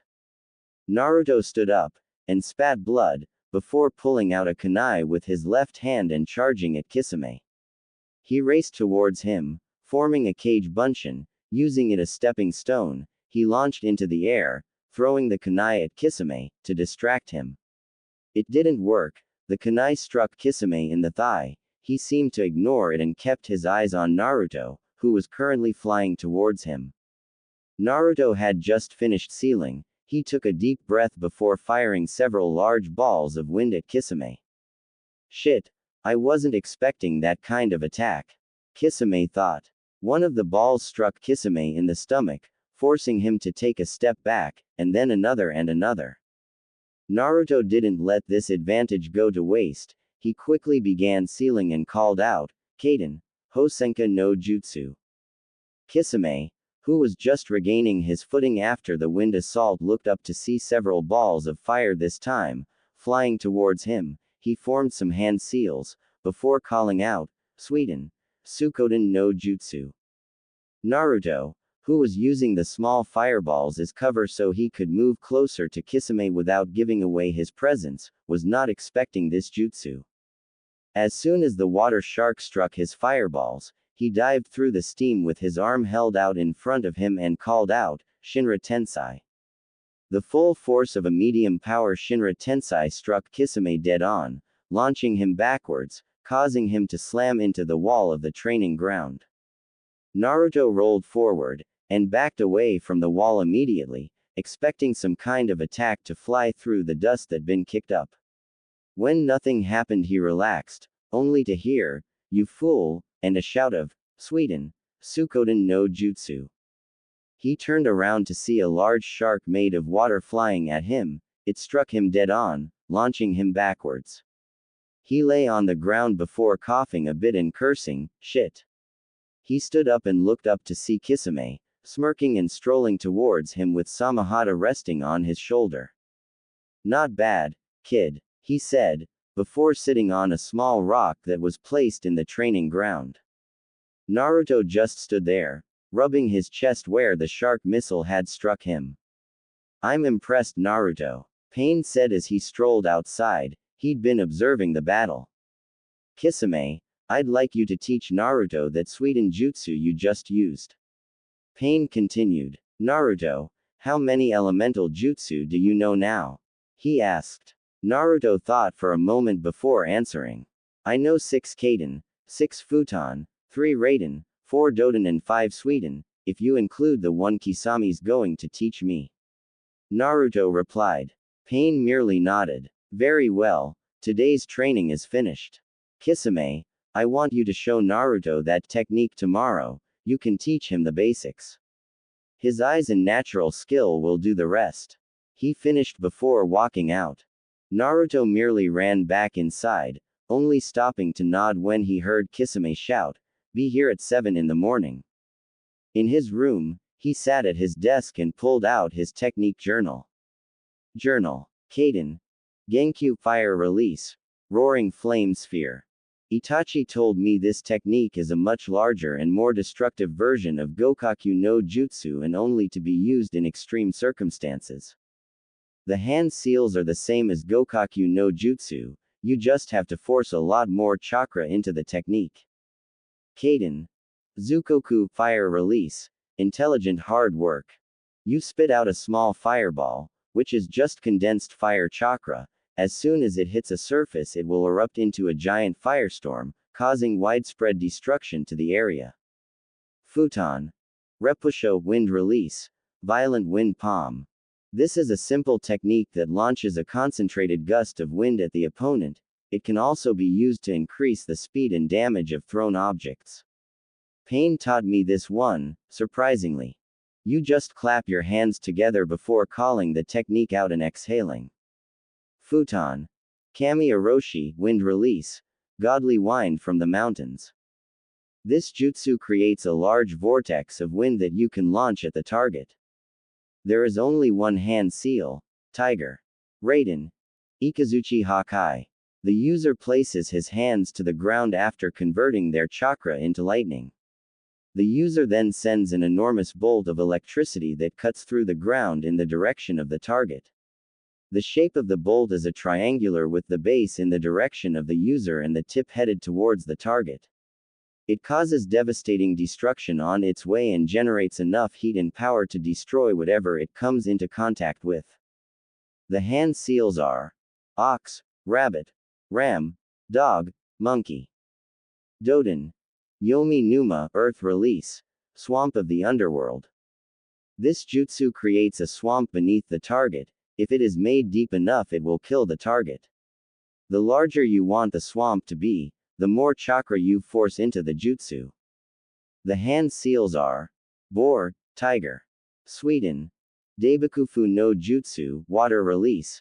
Great waterfall technique. This jutsu forms a strong pillar of water to attack the opponent. Due to the force of the water, the target will be fully enveloped and dragged away. It is mostly used when you have someone who can cover you. The hand seals are tiger, ox, monkey, rabbit, ram, boar, ox, horse, monkey, tiger, dog, tiger, snake, tiger, ox, monkey, rabbit, bird. Sweden. Sukoden no Jutsu, water release. Water shark missile technique. This jutsu forces water to attack the opponent in the form of a shark. I've been on the receiving end and can vouch for the amount of pain and damage it can cause. The hand seals tiger, ox, dragon, rabbit, bird, dragon, ram. Sweden. Bakusui Shoha, water release. Exploding water colliding wave. After spitting out a great volume of water from your mouth, the enemy is swallowed up by this advancing surge and crushed. The user can ride the wave, allowing them to move at high speed, and attack the enemy, now swept off their feet, without fear of counterattacks. The amount of water created is proportional to the amount of chakra used. The leftover water can be used for additional water release jutsu. End of journal. After Naruto had finished adding his latest jutsu to his journal, he turned around and collapsed onto his bed.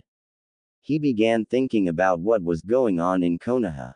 Hey, I wonder if they've given up the search yet. Jiraiya is probably still looking. I guess Ji-san would be as well, but the council have probably told everyone I'm dead. There's something else to celebrate on the 10th, I guess. But one day show them what they missed out on. Naruto thought to himself, a grin plastered on his face. The next morning, Naruto awoke at 6 in the morning. He glanced out of his window and noticed villagers already stirring. He liked the way they treated him. He smiled to himself, before stepping into the bathroom to get ready for the day's training. He went down into one of the various kitchens in the complex, only to find Itachi there, sitting at the table. Naruto. Itachi acknowledged. How is your training coming along? He asked. Naruto merely nodded. I think it's coming along well. Kisami's going to teach me another jutsu today, and I've been experimenting with my eyes. Pain told me that although I can see normally, if I focus a little bit of chakra to my eyes, I can see chakra. I must have done it subconsciously when you asked me that first time, with the barrier. He finished. Itachi merely nodded. I thought so. Even though it's constantly active, you can see through your eyes normally. It's not like the Byakugan or Sharingan which can be turned off at will, but when they are activated, they change your vision entirely, quite handy really. I'm sure they must drain chakra, but considering you have so much, I presume it hardly scratches the surface. Considering it's always active, you have to abandon subtlety or stealth since it's easily recognizable. But the ability to master all 6 chakra elements and the various other techniques that come with it makes it seem like that disadvantage doesn't even exist. Itachi finished. Pain mentioned the Sharingan once when he was teaching me Shinra Tensei. He said it wouldn't be able to copy it. What did he mean? Naruto asked him. Ah, Leader Sama is right, that kind of jutsu is restricted to those who wield the Rinnegan. I'm sure there are more jutsus like it, I couldn't copy any of them. I have no idea how they work, I presume it's something like a Kekkei Genkai. An extremely complicated one though. Itachi answered. Kekkei Genkai. I read about them in one of the scrolls in the library, it's something that's restricted to a certain clan or person, right? Naruto asked. Yes, most Kekkei Genkai are actually 2 elemental natures mixed together. I only know of 2 of those, which are Mokuden Jutsu and Hyoten Jutsu. There's also Dujutsu, such as Rinnegan, Sharingan and Byakugan. Itachi told him. There's so much I don't know, damn it. Naruto berated himself mentally. He glanced at the clock on wall. Shit. I'm supposed to meet Kisame at 7, can we talk later or are you going somewhere? He asked Itachi. I'll be here for the rest of the day, I'm sure the jutsu training won't take too long, I have something I want to talk to you about anyway. Itachi said. Naruto nodded, before grabbing an apple and sprinting out the door. Naruto reached the training ground at 7:05, only to find that Kisame was nowhere to seen. He strolled up to the rock that Kisame was sitting on yesterday, only for the ground to break apart. Kisame burst out and grasped Naruto by his collar, easily lifting him off the ground. Where were you? He asked simply. I was talking to Itachi. Naruto struggled to get out. Huh, I see, Kisame said. Finally dropping Naruto, the boy landed on his feet and jumped back, dusting himself off. What the hell was that for? Naruto shouted. You were late, I needed to discipline you. Kisame answered, a smirk playing on his lips. Alright, I'll explain the jutsu to you. Kisame said. Naruto merely nodded before he continued. After you've formed the hand seals, if you've honed the Suiten element to an extremely high level, you'll be able to just form the shark and launch it at the target. If not, it'll be like Daibikufu no Jutsu and Suiryuden no Jutsu, which means there has to be a reasonable amount of water nearby. Now, the hand seals are tiger, ox, dragon, rabbit, bird, dragon, ram. Before that though, come over here and Shinra Tensei this part of the ground for me. He said, pointing to a part of the ground. Naruto just shrugged before strolling over and blasting a small crater into the ground. Kisame smirked before forming a few hand seals and spewing out enough water to fill the crater. Right, after you've formed the hand seals, just call out the name and the jutsu will attack whatever you're looking at. Once it's launched, however, you can't control it. That's a big disadvantage, so it's best used when the target is distracted or can't move, like when I got you yesterday, you lowered your guard and look where that got you. Kisame said. Naruto glared at the man. Now show me the jutsu. He commanded. Naruto went through the hand seals, before calling out, Suiten, Suikoden no Jutsu, and keeping his eyes on the wall in front of him. A large shark comprised of water rose out of the crater and sped towards the spot Naruto was looking at. It crashed into the wall, causing small cracks to appear where it had hit. Kisame whistled before telling Naruto, nice work, I want you to try to make it smaller and more compressed, it should be a little bit faster that way, making the main disadvantage of the jutsu not as prominent. Naruto nodded before trying once again. This time the shark didn't do as much widespread damage, it did however impact further into the wall. This kid is ridiculous, I just taught him that jutsu, he's had 2 tries and both have been reasonable. Leader Sama did mention something about his eyes. Eyes and natural talent I'll ask Itachi if he knows what he meant by that. He seems to know a lot about Jujutsu. Kisame thought. Alright Naruto, practice the jutsu for however long you want, I've got some matters to take care of. Kisame said, strolling away into the complex. Naruto stood there for a moment before forming another shark missile and launching it at the wall. With Kisame entered the main foyer of the complex, only to notice Itachi sitting in a corner, studying some kind of scroll. Itachi, I want to ask you something. Kisame shouted, walking towards him. Itachi didn't even look up, he just gestured at the chair opposite him. Kisame swiftly collapsed into it, placing his feet on the table, wobbling it slightly. Itachi just frowned. You know about Naruto's eyes, Leader Sama said something teaching him jutsu, but he picks them up within 4 to 5 attempts. I've never heard of anything like that, even with natural talent. Kisame questioned. It's another power of his eyes, because he has the ability to master all 6 elements, it's rather easy for him to learn jutsu as I'm sure you can imagine. I've been researching as much as I can about the Rinnegan, unfortunately there is hardly any information about it at all. Itachi replied. So he can learn almost any jutsu in existence simply because of his eyes? Kisame said, a hint of awe could be heard in his voice. Yes, along with the Rinnegan and his natural skill at ninjutsu, he'll be one of the strongest ninjas in existence. He's got to live up to his legacy. Itachi finished. What legacy? Kisame asked. He's the son of the Yondaime Hokage, Namikaze Minato. Itachi said simply. Wah. Kisame said, shocked. But he sealed the Kyuubi inside him. Yes, although I don't remember the details, he couldn't exactly ask someone for their baby so he could theoretically ruin its life. Itachi replied, not even batting an eyelid at the sensitive material he'd just revealed. How do you know all this? Kisame questioned, still skeptical over Itachi's claim. You don't think I just wasted my time when I became an Anbu captain, do you? There were some complex seals and traps protecting that kind of material, I just managed a glimpse before I nearly lost my arm. Itachi told him. Besides, if you've ever seen a picture of the Yondaime, then you look at Naruto, you can see resemblance. He finished. Kisame made a mental note to find a picture of the Yondaime and study it thoroughly. Alright, I'd best go and check on Naruto. Kisame said, before standing up and strolling outside. He entered the training ground he and Naruto had been and found the boy in the process of forming another missile. He watched from afar as the missile rose out of the water in the crater, a lot longer and streamlined than the ones he'd seen him create before.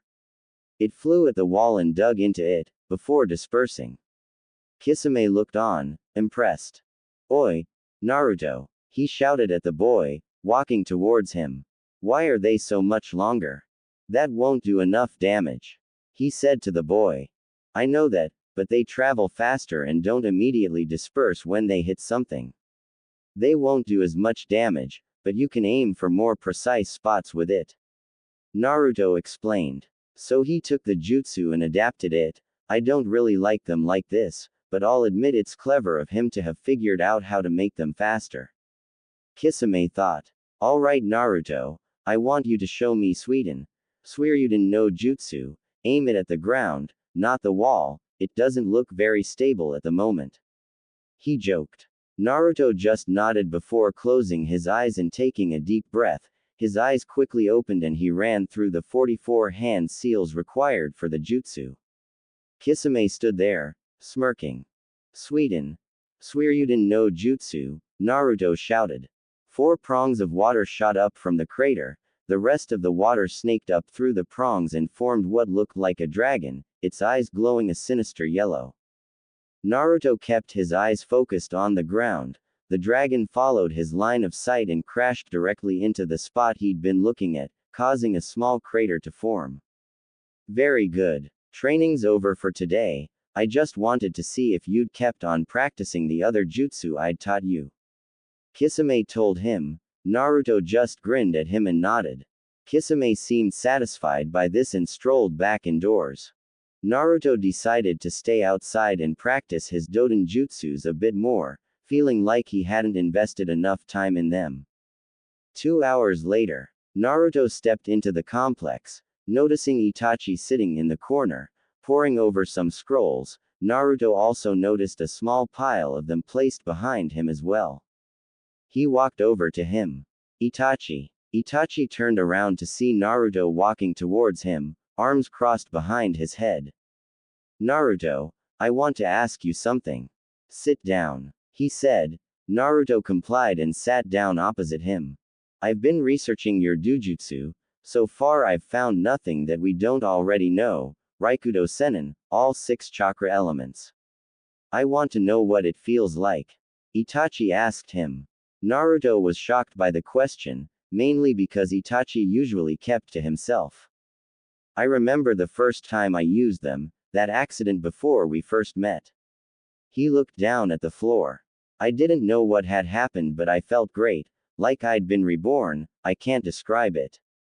Now I don't feel any different. If I am supposed to feel any different now, I'm guessing my body has already gotten used to it. Naruto told him. Itachi merely nodded. I see, it's nothing like first awakening the Sharingan then. It's quite overwhelming, I'll admit, seeing chakra for the first time, watching people move, knowing how they're going to move before they do. Naruto merely nodded, not knowing how to reply to what Itachi had said. It was silent for a moment before Naruto piped up. Itachi, earlier when we were talking about the Sharingan, you mentioned something called the Bakugan. What's that? Naruto asked. Ah, it's called the Byakugan, and it's another dujutsu, like the Rinnegan and Sharingan. I'll explain something to you. There are only 3 known dujutsu throughout the world: the Rinnegan, Sharingan and Byakugan.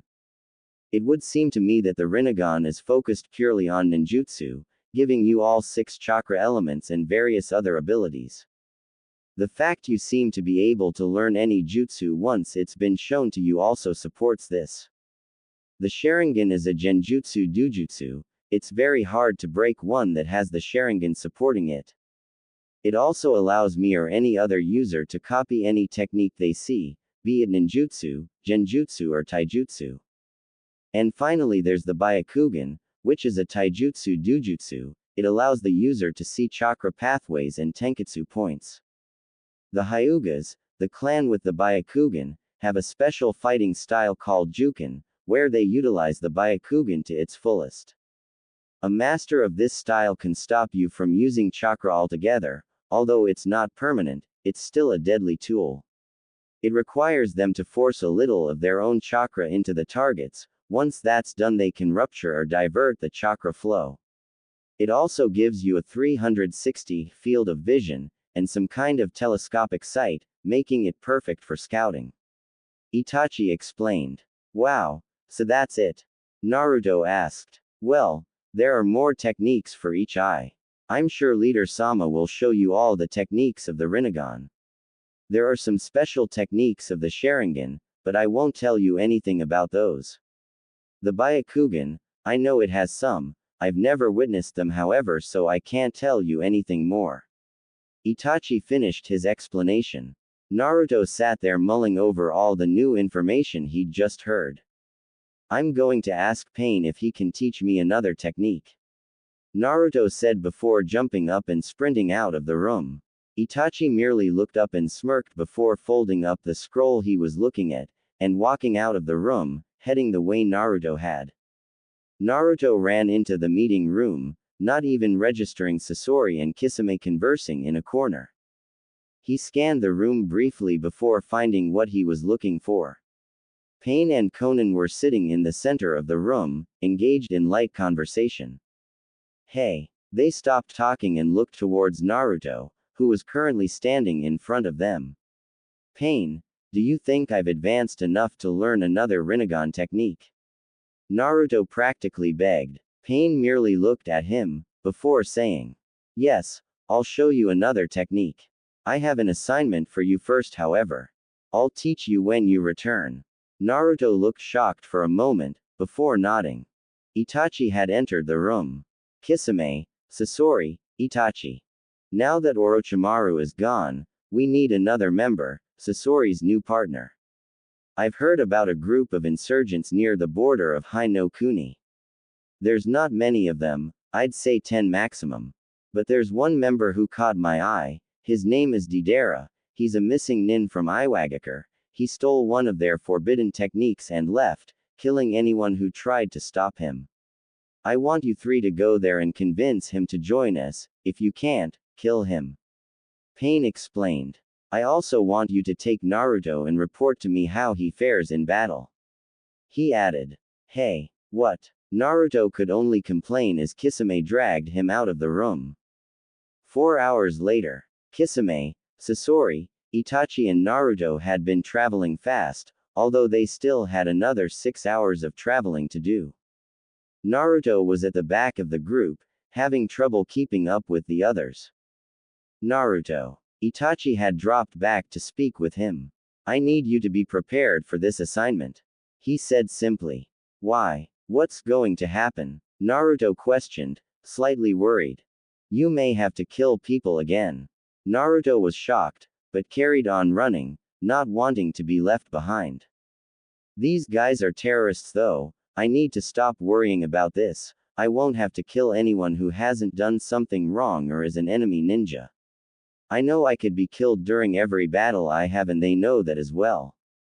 Naruto came to his conclusion, before nodding and carrying on running. Itachi nodded as well before speeding up, returning to his previous position. So he finally understands what it means to be a ninja. I was hoping I'd not have to tell him that this is what being a ninja is, looks like I won't have to. Itachi smirked briefly before returning to his impassive expression. 6 hours later, the group were currently stationed outside the insurgent camp, an abandoned temple. It seems Leader Sama's intel was right, there are only 9 of them out here, but I can sense what seems to be the strongest one inside the temple. The people down there don't even seem to be ninjas, just ignorant fools who want to destroy things. Sasori told them. Well, that's given us the clear advantage. Naruto, we'll leave them up to you. Itachi said, noticing Naruto's change in demeanor, a cold expression plastered across his face. That's a new face. He must have done some serious thinking on the way here. I'm glad to see he understands what he must do. Itachi thought. I know what I have to do now. I wanted to be a ninja. I may not live very long in this kind of life, but I can't afford to give my opponents an advantage and show them I'm afraid. I've just got to get on with it, they know the risks as well. Naruto thought, his cold expression remaining on his face. Take care of them, Sasori said, stepping back. Once you've got their attention, we'll go in and find Deidara. Naruto just nodded before stepping forward and performing 2-hand seals, shouting, Doden, Yomi Numa. The terrorists, who were currently sitting around a small fire in their camp, felt a large rumble before they were pulled into the sludge that had somehow replaced the ground they were sitting on. 4 of them managed to escape the swap before the jutsu released, hardening it, instantly killing the 5 caught in it. They were looking around for the attacker, when a kunai flew from the undergrowth, striking one of them in the neck. The man who'd been struck merely looked down and noticed the implement wedged into his neck. He struggled for breath before he fell to his knees, one hand grasping at the wound, the other held up looking for help from his comrades. One of them reacted whilst the others just stood there, shocked at what they'd seen. The man had already died before his friend could reach him. Wow, that's cold, Kisame joked, getting a glare from Sasori. Itachi's eyes remained focused on the carnage taking place in front of him. Where are you? Come out, coward, one of the terrorists shouted. Naruto merely stepped out from the bushes and started walking towards him. Let's go, he's got their attention. Sasori told Itachi and Kisame. They merely nodded, heading for the temple at the head of the camp. Naruto stopped in front of the 3 remaining terrorists. What the hell? It's only a kid. One of them shouted, running at him, attempting a punch. No, you idiot. The oldest of the three shouted at him. Naruto ran through some hand seals before shouting, Kaden, Karyu Enden. Breathing out a steady stream of fire, he heard the screams of the terrorist and stopped the jutsu. The terrorist didn't know what hit him. First he'd been running at a little kid, now he was on the ground screaming in pain as his flesh bubbled and cracked from the searing heat. Naruto was tempted to throw up right then and there. He held his composure though, determined to finish what he'd started. He walked past the still smoking corpse of the terrorist who had run at him. The smells of burning flesh making him gag. Hey, you're not as experienced as you want us to think you are. The oldest insurgent spoke again. That doesn't matter. Naruto stated, glaring at the man. He'd stopped about 5 meters from the corpse. His cold eyes holding the older man's gaze. What the hell is wrong with eyes? Who is this boy? He doesn't seem any older than 13, but he has just killed 7 of us. Although he clearly hasn't killed many people before, he seems determined. He thought. There wasn't a chance for another thought as Naruto had just finished another set of hand seals and called out, Futon, Shinkugyoku. He spat the pellets of wind out at a reasonable pace, each one with enough force to break a rib. The wind bullets peppered the older man. He cried out in pain as he felt his bones shatter from the force of them. He collapsed to the ground in agony. His eyesight was blurry and he couldn't catch his breath. He made out the faint outline of his last comrade attempting to run away. He tried to call out, telling him to stop. He realized he couldn't as his mouth filled with blood and he began choking. Shit, was his last thought as he passed away. Naruto merely performed some more hand signs before calling out, Raiden, Jaibashi. He imbued the attack with enough chakra to slice through solid rock. The jutsu struck the man trying to run away in the back, passing straight through him, killing him instantaneously. Naruto collapsed to his knees, breathing heavily. He was dry heaving, thinking about what he'd just done. He took a glance up. The first thing he noticed was the body of the older man, blood seeping from his nose, a shocked look in his eyes. He looked around and caught sight of the charred remains of a terrorist. He took a deep breath, embracing the carnage, knowing he needed to get used to this kind of thing. He slowly stood up and had a good look around this time. His eyes caught every grim detail, a bone poking through the flesh of the older man, the cracked flesh of the burned man. He took another deep breath. Before making his way to the entrance of the camp, he decided to wait there for the others. Kisame, Itachi and Sasori soon came out of the temple with Deidara in tow. What the hell is this? Deidara asked, noticing the dead bodies and large brown stain on the ground. The grass seemed to have died there. Hey, looks like the kid pulled through, Kisame said to himself. Itachi merely nodded, while Sasori didn't even seem to register the comment. They noticed Naruto leaning near a tree near the entrance of the camp, his arms crossed and his eyes closed. This kid killed everyone back there. The 15-year-old Deidara shouted. Itachi merely nodded, while Naruto's eyes shot open. He caught sight of Deidara and just nodded. He's clearly mentally exhausted, but this has helped him advance by leaps and bounds. At least he's accepted what he has to do. Itachi thought to himself. Let's go then. Deidara said. The journey back to Omegakure was mostly silent, Kisame mainly making stupid jokes, at Deidara's expense. They entered the complex, to find Pain waiting for them in the foyer. So you've decided to join us then? Pain asked Deidara. Deidara nodded. Pain gestured for him to go and sit down. And Naruto, how was he? Pain asked. Fine. He cleared the camp easily. He seems exhausted though. Itachi told him. Pain just nodded. Very well, I'll train him tomorrow. Naruto had already left and headed up to his room. He walked in the door and collapsed onto his bed. Naruto woke up 2 hours later, feeling refreshed. He'd already accepted what he'd done earlier, and he had decided not to dwell on it. He decided he would take a shower, knowing he smelt fairly ripe from all the combat earlier. He stepped off his bed, his leg almost giving way in the process. I can't still be that tired, Naruto thought. He let out a yawn. Well, maybe another hour or two. He clambered back into bed and fell asleep almost instantly. 3 hours later. Naruto, get up. Naruto stirred in his bed, slowly opening his eyes. He saw Konan standing in the doorway. Pain wants to see you. I suggest you don't keep him waiting, she told him, closing the door.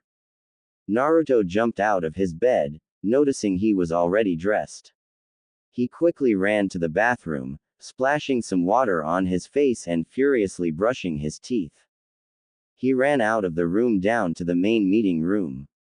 He saw Pain leaning over the balcony railing, looking out across the village like he usually did. Naruto, I've got something for you. Pain told him. Naruto merely walked towards him. Here. He held out his hand. It's an Omegakure Hitai 8, put it on. He told Naruto. Naruto merely took it from him, and put it on his forehead, tying it up at the back. You haven't been to the academy here, but you're far stronger than any of the Genin, Chunin and some Junin here. Regardless, you still need to show which village you are affiliated with. Pain told him. Naruto rubbed his hand across the forehead protector, feeling the 4 lines carved into it. He grinned brightly before asking. Is that all you wanted me for?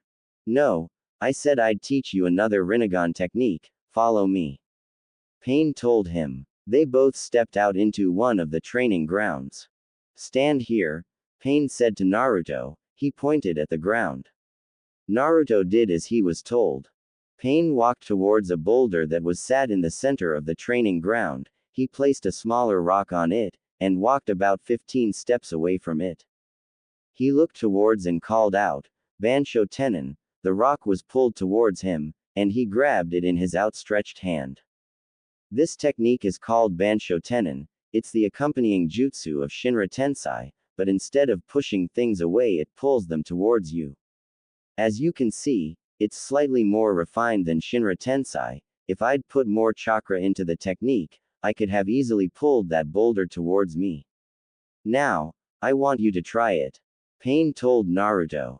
Make a cage bunshin and have it stand about 12 meters away from you. Naruto did so. Now focus chakra to your eyes and palm, but instead of forcing it away, think about pulling it towards you. Like a vacuum, he advised. Naruto tried the technique, only for nothing to happen. Try it again. Put more chakra into the technique this time. Pain said. Naruto tried it once more, forcing out quite a large amount of chakra. The cage bunshin felt an immense pulling and was pulled straight towards Naruto, and it crashed into him and dispersed in a poof of smoke. Naruto was currently on the ground muttering to himself about stupid cage bunshins. You put too much chakra into it that time. You'll have to practice it a lot to be able to use at an acceptable level. Do that in battle and you'll kill yourself. Pain told him. There's one more thing I want to show you. I don't know if you've figured it out. He stepped forward and pulled a kunai from his Akatsuki cloak. He placed it in the palm of his hand. Naruto watched as it appeared to vibrate before launching towards the boulder from Pain's palm. But you didn't even throw it, Naruto said. I'd have thought that to be obvious. I used Shinra Tensei. It requires a great deal of practice and concentration to be able to do something like that with it though. I suggest you work on Bansho Tenin for now. Pain told him. Naruto just nodded as Pain walked back inside. Naruto created another cage bunshin and got to work on practicing Bansho Tenin. A year later, Naruto was sat at the desk in his room. His technique journal open in front of him. He now knew almost 5 jutsu of each element. He was adding his latest addition at the moment. Journal. Sweden. Suigaden Water Release. Water Fang Bullet. This jutsu creates a circle of crushing water spikes around the target. It's hard to evade, but there has to be a sufficient water source around, preferably below the target. End of journal. Naruto had also been getting some advanced taijutsu training from Kisame. He didn't know any styles, just some more advanced maneuvers. Kisame had said due to his natural affinity with ninjutsu and the techniques of the Rinnegan, becoming proficient in taijutsu would be useless, although if he ever did face an experienced taijutsu master in battle he'd need to be careful. He'd made some progress with Bansho Tenin, going so far as to steal various items that belonged to Deidara, much to his chagrin and Kisame's joy. He wouldn't say it's mastered yet, he still put too little or too much chakra, only ever getting it perfect a couple of times. He decided that he'd only use it if he was fighting a long-range fighter. He'd also been spending plenty of time in the village, so much so that most of the store owners knew his name. Mainly because he'd gone into their restaurant or store and tried almost everything on the menu. He'd earned quite a reputation throughout Omegakure. He would often come out from the compound with a cheery look on his face, greeting everyone who passed him with a wave or a grin. His personality had seemed to rub off on the various children of Omegakure as well. Before, they had been cold and calculating, only focusing on the darker side of life. Being around Naruto somehow brought out the personalities many of them had locked away. They'd laugh with him and sometimes they would even pull a prank or two. The parents of said children didn't want to admit it, but they were happy that their children had met Naruto. As much as they wanted their child to become a strong ninja, they worried that they were becoming too detached. Naruto, they noted, seemed impossibly strong but still maintained a fun-loving personality. The ability to bring out a normally cold person's fun-loving side was an ability not many had. To them, he seemed like the ray of sunshine that shone through the bleak rain clouds of Omegakure. Most of the villagers were surprised when they discovered Naruto lived in the same tower their enigmatic leader did. While Pain had always sent Konan as his emissary, Naruto had frequently been seen conversing with villagers, not once mentioned the leader of Omegakure. He never wanted information, he just wanted to talk. Another one of his traits people admired. As he stood in the center of one of the many training grounds, Naruto formed a kage bunshin and decided he'd practice Bansho Tenin for the rest of the day. Short time skip, I know and I'm sorry. A year later.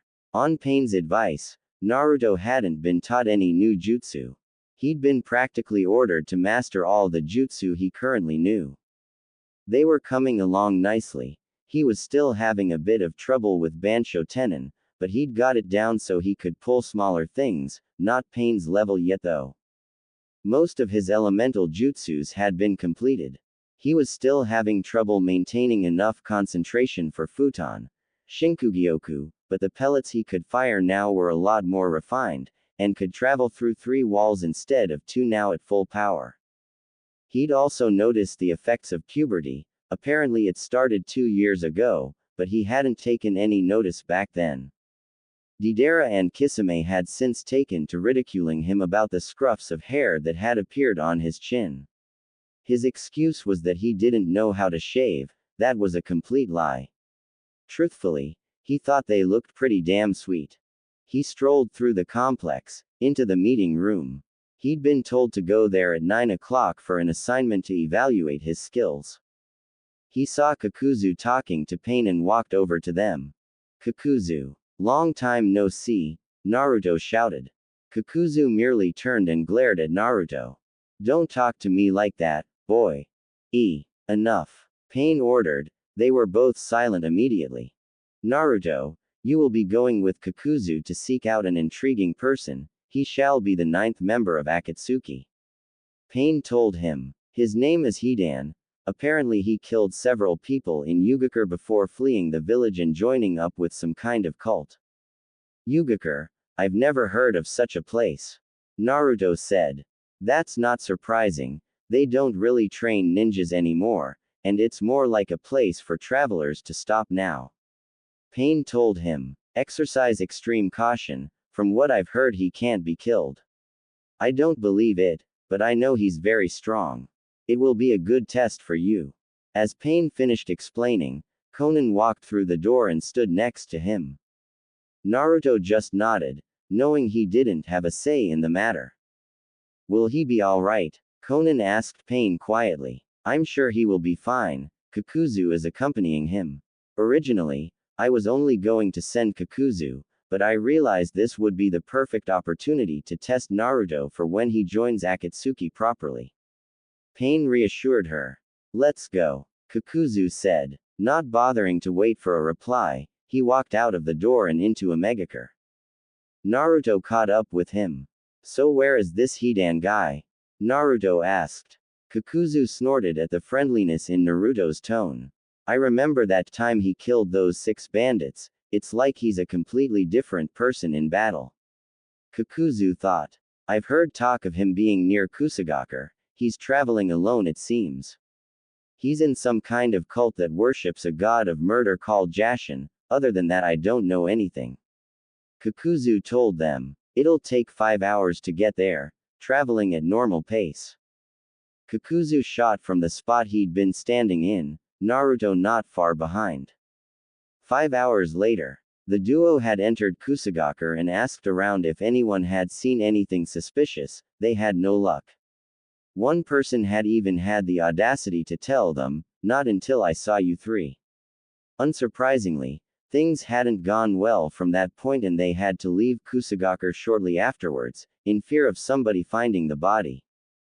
Currently, they were searching around the forest surrounding the village for any trace of Hidan. Naruto hit pay dirt when he found a band of slaughtered bandits. He had called Kakuzu to the spot. Kakuzu noticed a blood trail leading away from the carnage. He suggested they follow it. They'd been following the trail for about 5 minutes, before Kakuzu shot his arm out, indicating for Naruto to stop. He nodded his head once, causing Naruto to look in the direction he was facing. They saw a man sitting down on a log, his top thrown to the side, he had a large gash across his chest, and he was currently unfurling a bandage to wrap around it. Do it, Kakuzu told him before shunshinin away. Raiden. Ikazuchi Hakai, lightning release. Lightning destruction, Naruto called out. Hidan heard this and glanced up, only to see a large crack in the ground rapidly approaching him. Not thinking about what it was, he quickly launched from the log he'd been sitting on. He landed safely and turned around to see the log shattered, pieces of timber laying all over the floor. He quickly threw his scythe into the bushes where the lightning blast had come from. There was no indication he had hit anything and that pissed him off to no end. He sprinted to the bushes and began slicing at them, hoping to catch the attacker off guard. What he hadn't realized was that Naruto had moved as soon as he had used the jutsu. Naruto took 3 kunai from his holster. One of them was a custom one Katsuo had made for him. He threw a normal one at Hidan. The man quickly turned around and blocked it with his scythe, smirking as he did so. I see you, runt. Why don't you come out and we can finish this? Hidan spoke in a cocky tone. He wasn't expecting another kunai to fly out. He easily blocked it again, or so he thought. He felt a sharp pain in his leg and looked down to see a slim kunai stuck in his thigh. Naruto used this opportunity and charged out towards the man as he yanked the kunai out of his leg. Hidan glared at Naruto and swung his scythe towards him. Naruto noticed this and jumped back. He quickly clapped his hands together and called out, Futon. Repusho, administering as much chakra as he could into the attack. It appeared that luck was on his side today as the scythe was pushed back by the blast of wind. Hidan was astonished a boy could perform such acts in the middle of a tense battle. He roughly tugged the string attached to the scythe and pulled it back into his hands. He charged towards Naruto, prepared to kill the boy. Naruto stood there for a moment, anticipating Hidan's next attack. As the man drew the scythe over his head, prepared to cleave the boy's shoulder to hip, Naruto merely raised his hand and called, Shinra Tensai. Hidan's face changed from a look of cockiness to one of shock and surprise as he felt like he'd been hit by a landslide. He launched backwards, coughing up blood as he did so, before slamming into a tree. Hidan laid there for a moment wondering what kind of technique was just used against him. He managed to pull himself up with the aid of the tree, before proceeding to spit blood on the floor. He looked up and grinned at Naruto, not having had this much fun in a long time. He realized that with a technique like that at his disposal, he could not engage the boy in close quarters combat even if he was unkillable. Glancing down at the ground, he noticed one of the kunai that had been thrown earlier. He quickly formed a plan and gripped his scythe tightly. Naruto observed the man, unable to tell what he was going to do. He decided he wasn't going to wait for the man to attack and took the initiative. He quickly ran through some hand seals, much to Hidan's surprise. Shit, he's still got more chakra. Those 2 jutsu he just performed should have drained a kid that age. Hidan thought to himself, his plan ruined thanks to him underestimating Naruto. The blonde boy finished the hand seals and called out, Kaden, Gokaku no Jutsu. The enormous fireball engulfed Hidan before he had a chance to jump out of the way. Naruto stood there, admiring his handiwork. It was his biggest grand fireball as of yet. He didn't hear the screams of pain that usually accompanied fire jutsus though. He focused chakra to eyes and examined the fireball. He could barely see through the massive amount of chakra that made it up. He could faintly make out another signature standing in the center of it though. Before Naruto had a chance to react, Hidan's scythe had come launching out of the fireball. Luckily for him, this was the time Kakuzu had decided to step in. His arm extending from his body thanks to his Jongu, Earth Grudge Fear. Naruto blinked and saw the scythe hanging limply in front of him, barely 10 inches away from his face. He noticed Kakuzu's arm grasping the string. The smoke from the jutsu cleared and Hidan stood there, glaring at Kakuzu, having traced the arm back to where it had come from. Kakuzu kept his eye on Naruto. That was quite impressive. His use of jutsu is rather spectacular. I'm quite surprised at his growth. Kakuzu thought. So you're here together, why? Hidan asked, as he cautiously eyed Kakuzu. We want you to join Akatsuki. Kakuzu said simply. Hidan merely looked on. Akatsuki? I've never heard of it. I already follow Jashin-sama anyway, now I'm gonna kill you all. Wait, you can still follow your god in our organization, we just need strong ninja to help further our goals. Kakuzu told him. And what are these goals? Hidan asked. If you accept my invitation, you'll find out. Kakuzu offered. Will I get to kill people? Yes. Alright, lead the way. What the hell, was all Naruto could think. What about this kid? Hidan asked. That was merely a test, for him and you. Kakuzu informed him. You don't need to worry about it. Good. I wasn't planning to anyway. Hidan said. A Megakure. Hidan, welcome, Pain spoke as Hidan and Kakuzu walked through the door. Naruto walked in behind them. Who's this? Hidan asked. I am the leader of Akatsuki, Pain said, not even bothered by the insult. I take it by your being here, you've decided to join us? He asked. Hidan merely nodded. As long as I get to please Jashin-sama, I'll go where I want. I understand. Naruto, leave us, Pain told the boy, who was currently standing patiently behind Hidan and Kakuzu. He merely nodded before leaving. And how did Naruto perform? Pain asked Kakuzu. He caught Hidan off guard. It was better than I expected. Kakuzu told him. Hey, you. Hidan shouted. Pain just nodded, clearly pleased with this turn of events. A year later, Naruto had spent the past year practicing taijutsu with Kisame and Hidan. He'd also learned 2 more jutsu to add to his arsenal.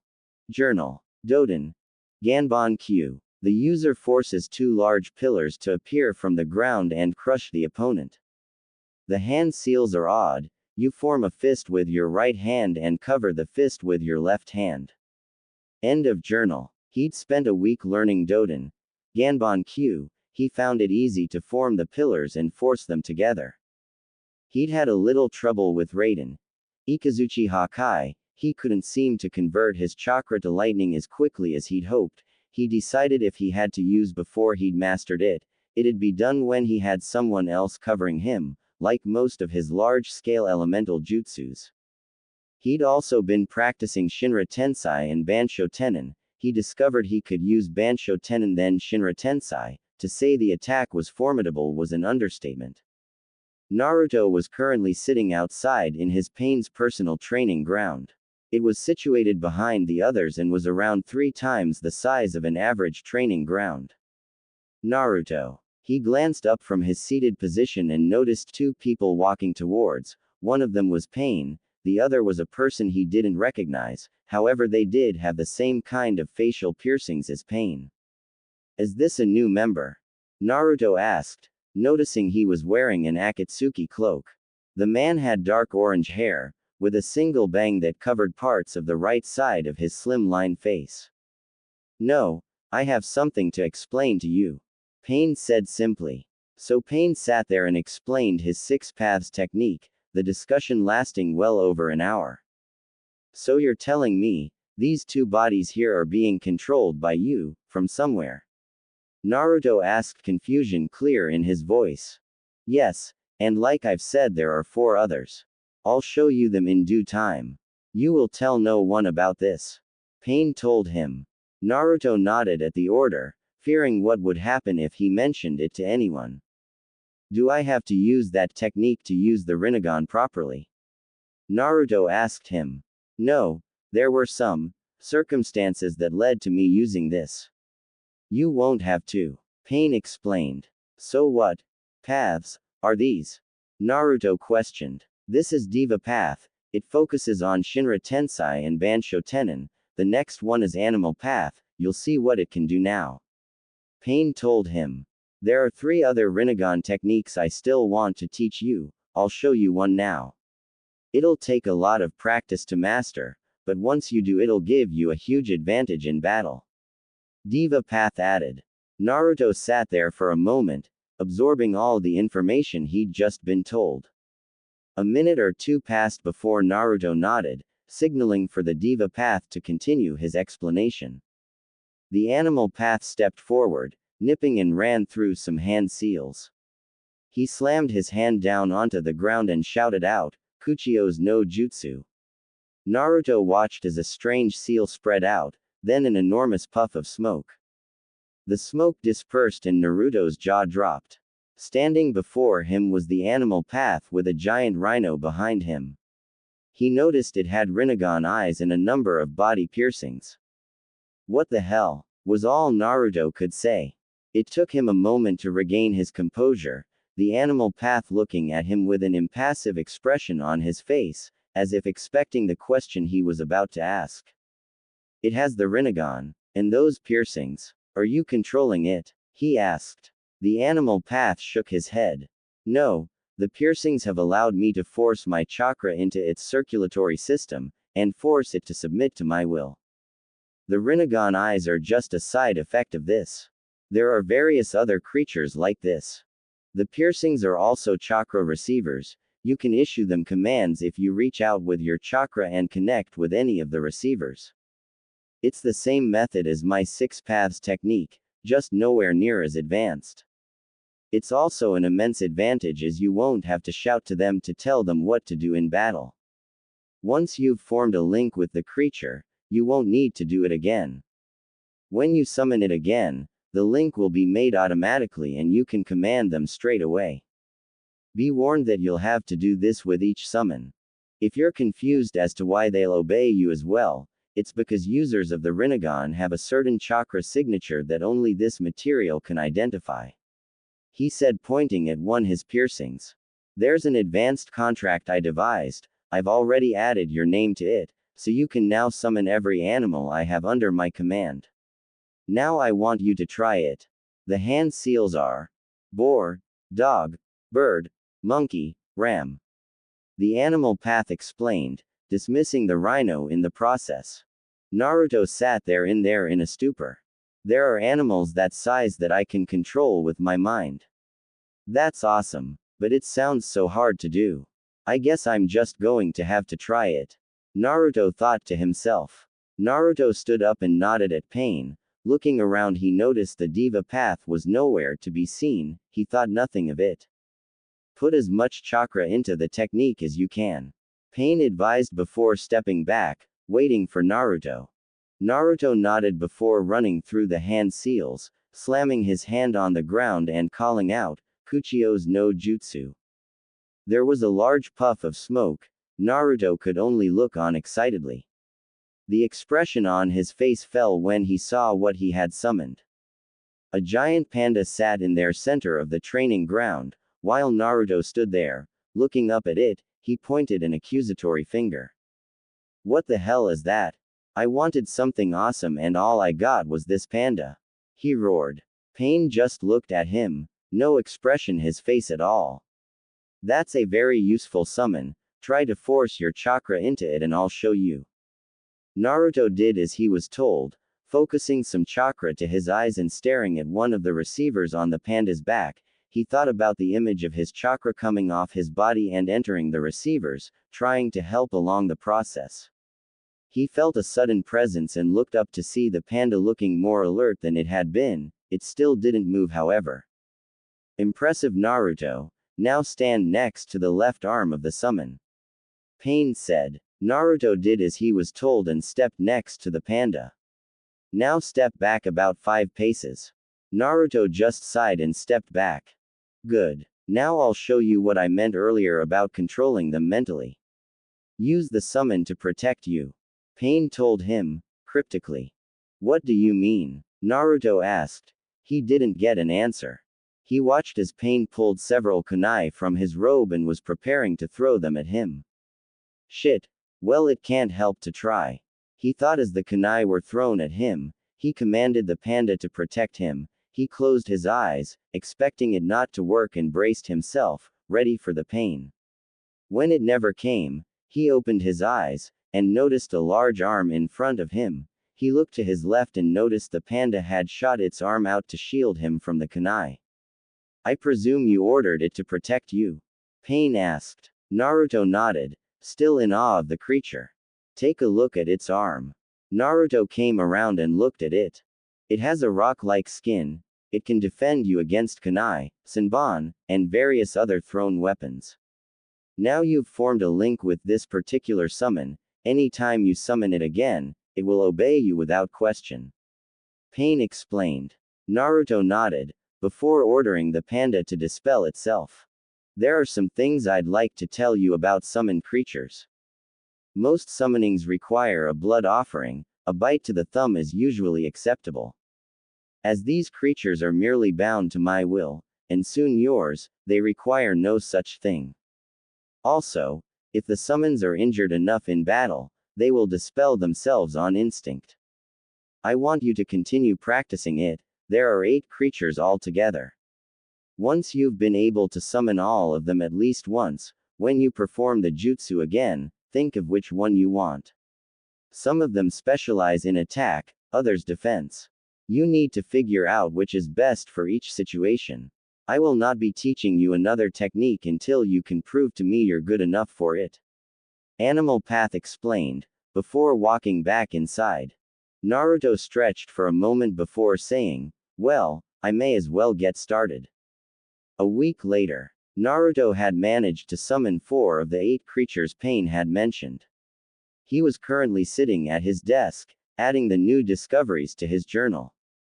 Journal. Kuchio's no jutsu. I can summon various creatures to aid me in combat. Some of them are a bit unimpressive, but they are still very useful.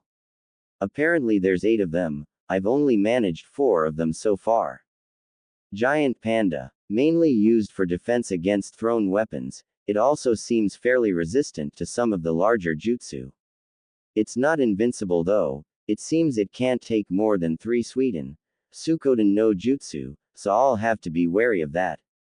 It can last ages against a barrage of kunai and senbon though. Giant Ram. This thing is huge. It seems to be used for simple brute force attacks, forcing the opponent into a corner. It's nowhere near as resilient as the panda though. Giant Rhino. This summon is another used for pure brute force. The horn can do a lot of damage, I figured that out after I made it charge into one of the training ground walls.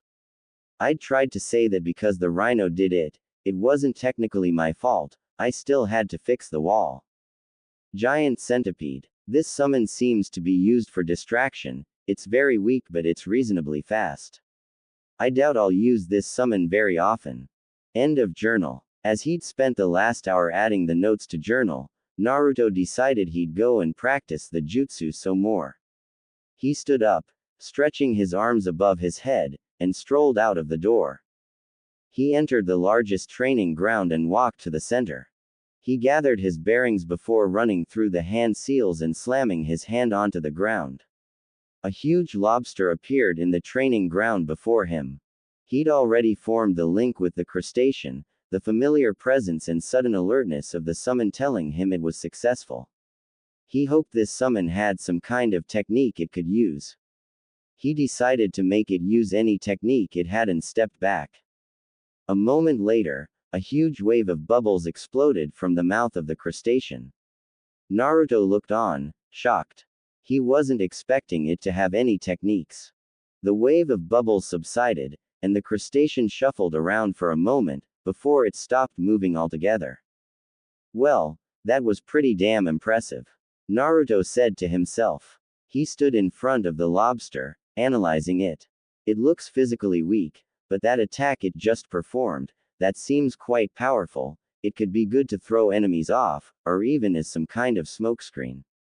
Naruto thought. It's probably best used when working with someone else, I can't see it doing any good in the middle of a battle. Naruto thought.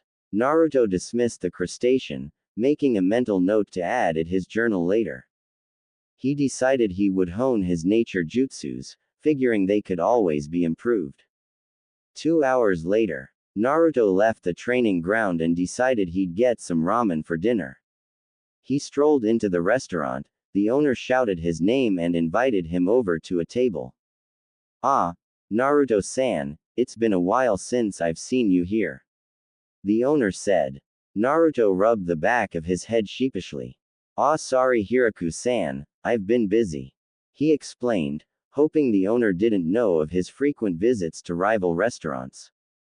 The kind man merely waved his hand, dismissing Naruto's worries. Haha, it's fine, as long as you pop in whenever you can. He laughed. Naruto merely grinned before ordering a miso ramen. After finishing off his meal, he placed the money on the table, complimented the chef and walked back to the complex. When he entered his room, he sat down at his desk and opened up his journal. Journal. Kuchio's no Jutsu. Giant crustacean. I can't tell what kind of animal this is, it could be a lobster or something completely unheard of. It's the only one I've managed to summon that can use jutsu. It fires a huge stream of bubbles from its mouth. I devised that it could be used for distraction and some kind of smokescreen. End of journal. Naruto had spent the next day, messing around with the giant crustacean's jutsu, figuring out its weaknesses and strengths. He had discovered that while it wasn't a very potent attack, it could be used for a lot longer than most other jutsus. A year later, Naruto had spent the last year going on various, just to gain some battle experience. He had killed people again. Naruto had closed himself off from the feeling of sickness and guilt. Soon after he could kill a man and he would feel nothing. As if he was a cold killing machine on the battlefield, Pain had told him that this is what most ninjas are like when they are in combat. You need to kill your sense of self every time you enter a battle, just don't let that feeling consume you, or you'll become a shell of the ninja you used to be, living only for the thrill of killing someone. Pain explained. Naruto had also summoned all 8 of the creatures Pain had mentioned. He was currently adding the latest discovered technique to his journal. Journal. Giant drill-beaked bird. It looks really weird. It has 3 wings and legs. Shouldn't judge a book by its cover though, its ferocious beak seems like it can do a lot of damage if enough velocity is gained during one of its dives. I recently discovered a technique it has. It can lay eggs that explode when I want them to. It's an incredibly useful ability, but they aren't exactly easy to conceal, and summoning the bird itself will attract a lot of attention. It'll probably be used for setting traps before a fight. Giant multi-headed dog. This little bastard is a pain to control, it has 10 heads. If it's attacked with a dangerous enough attack, it can split itself up and each head can attack as one. Having 10 dogs at a time to control is difficult. I need a lot more practice before I can use it properly. I'll have to experiment with 2 heads and then move up.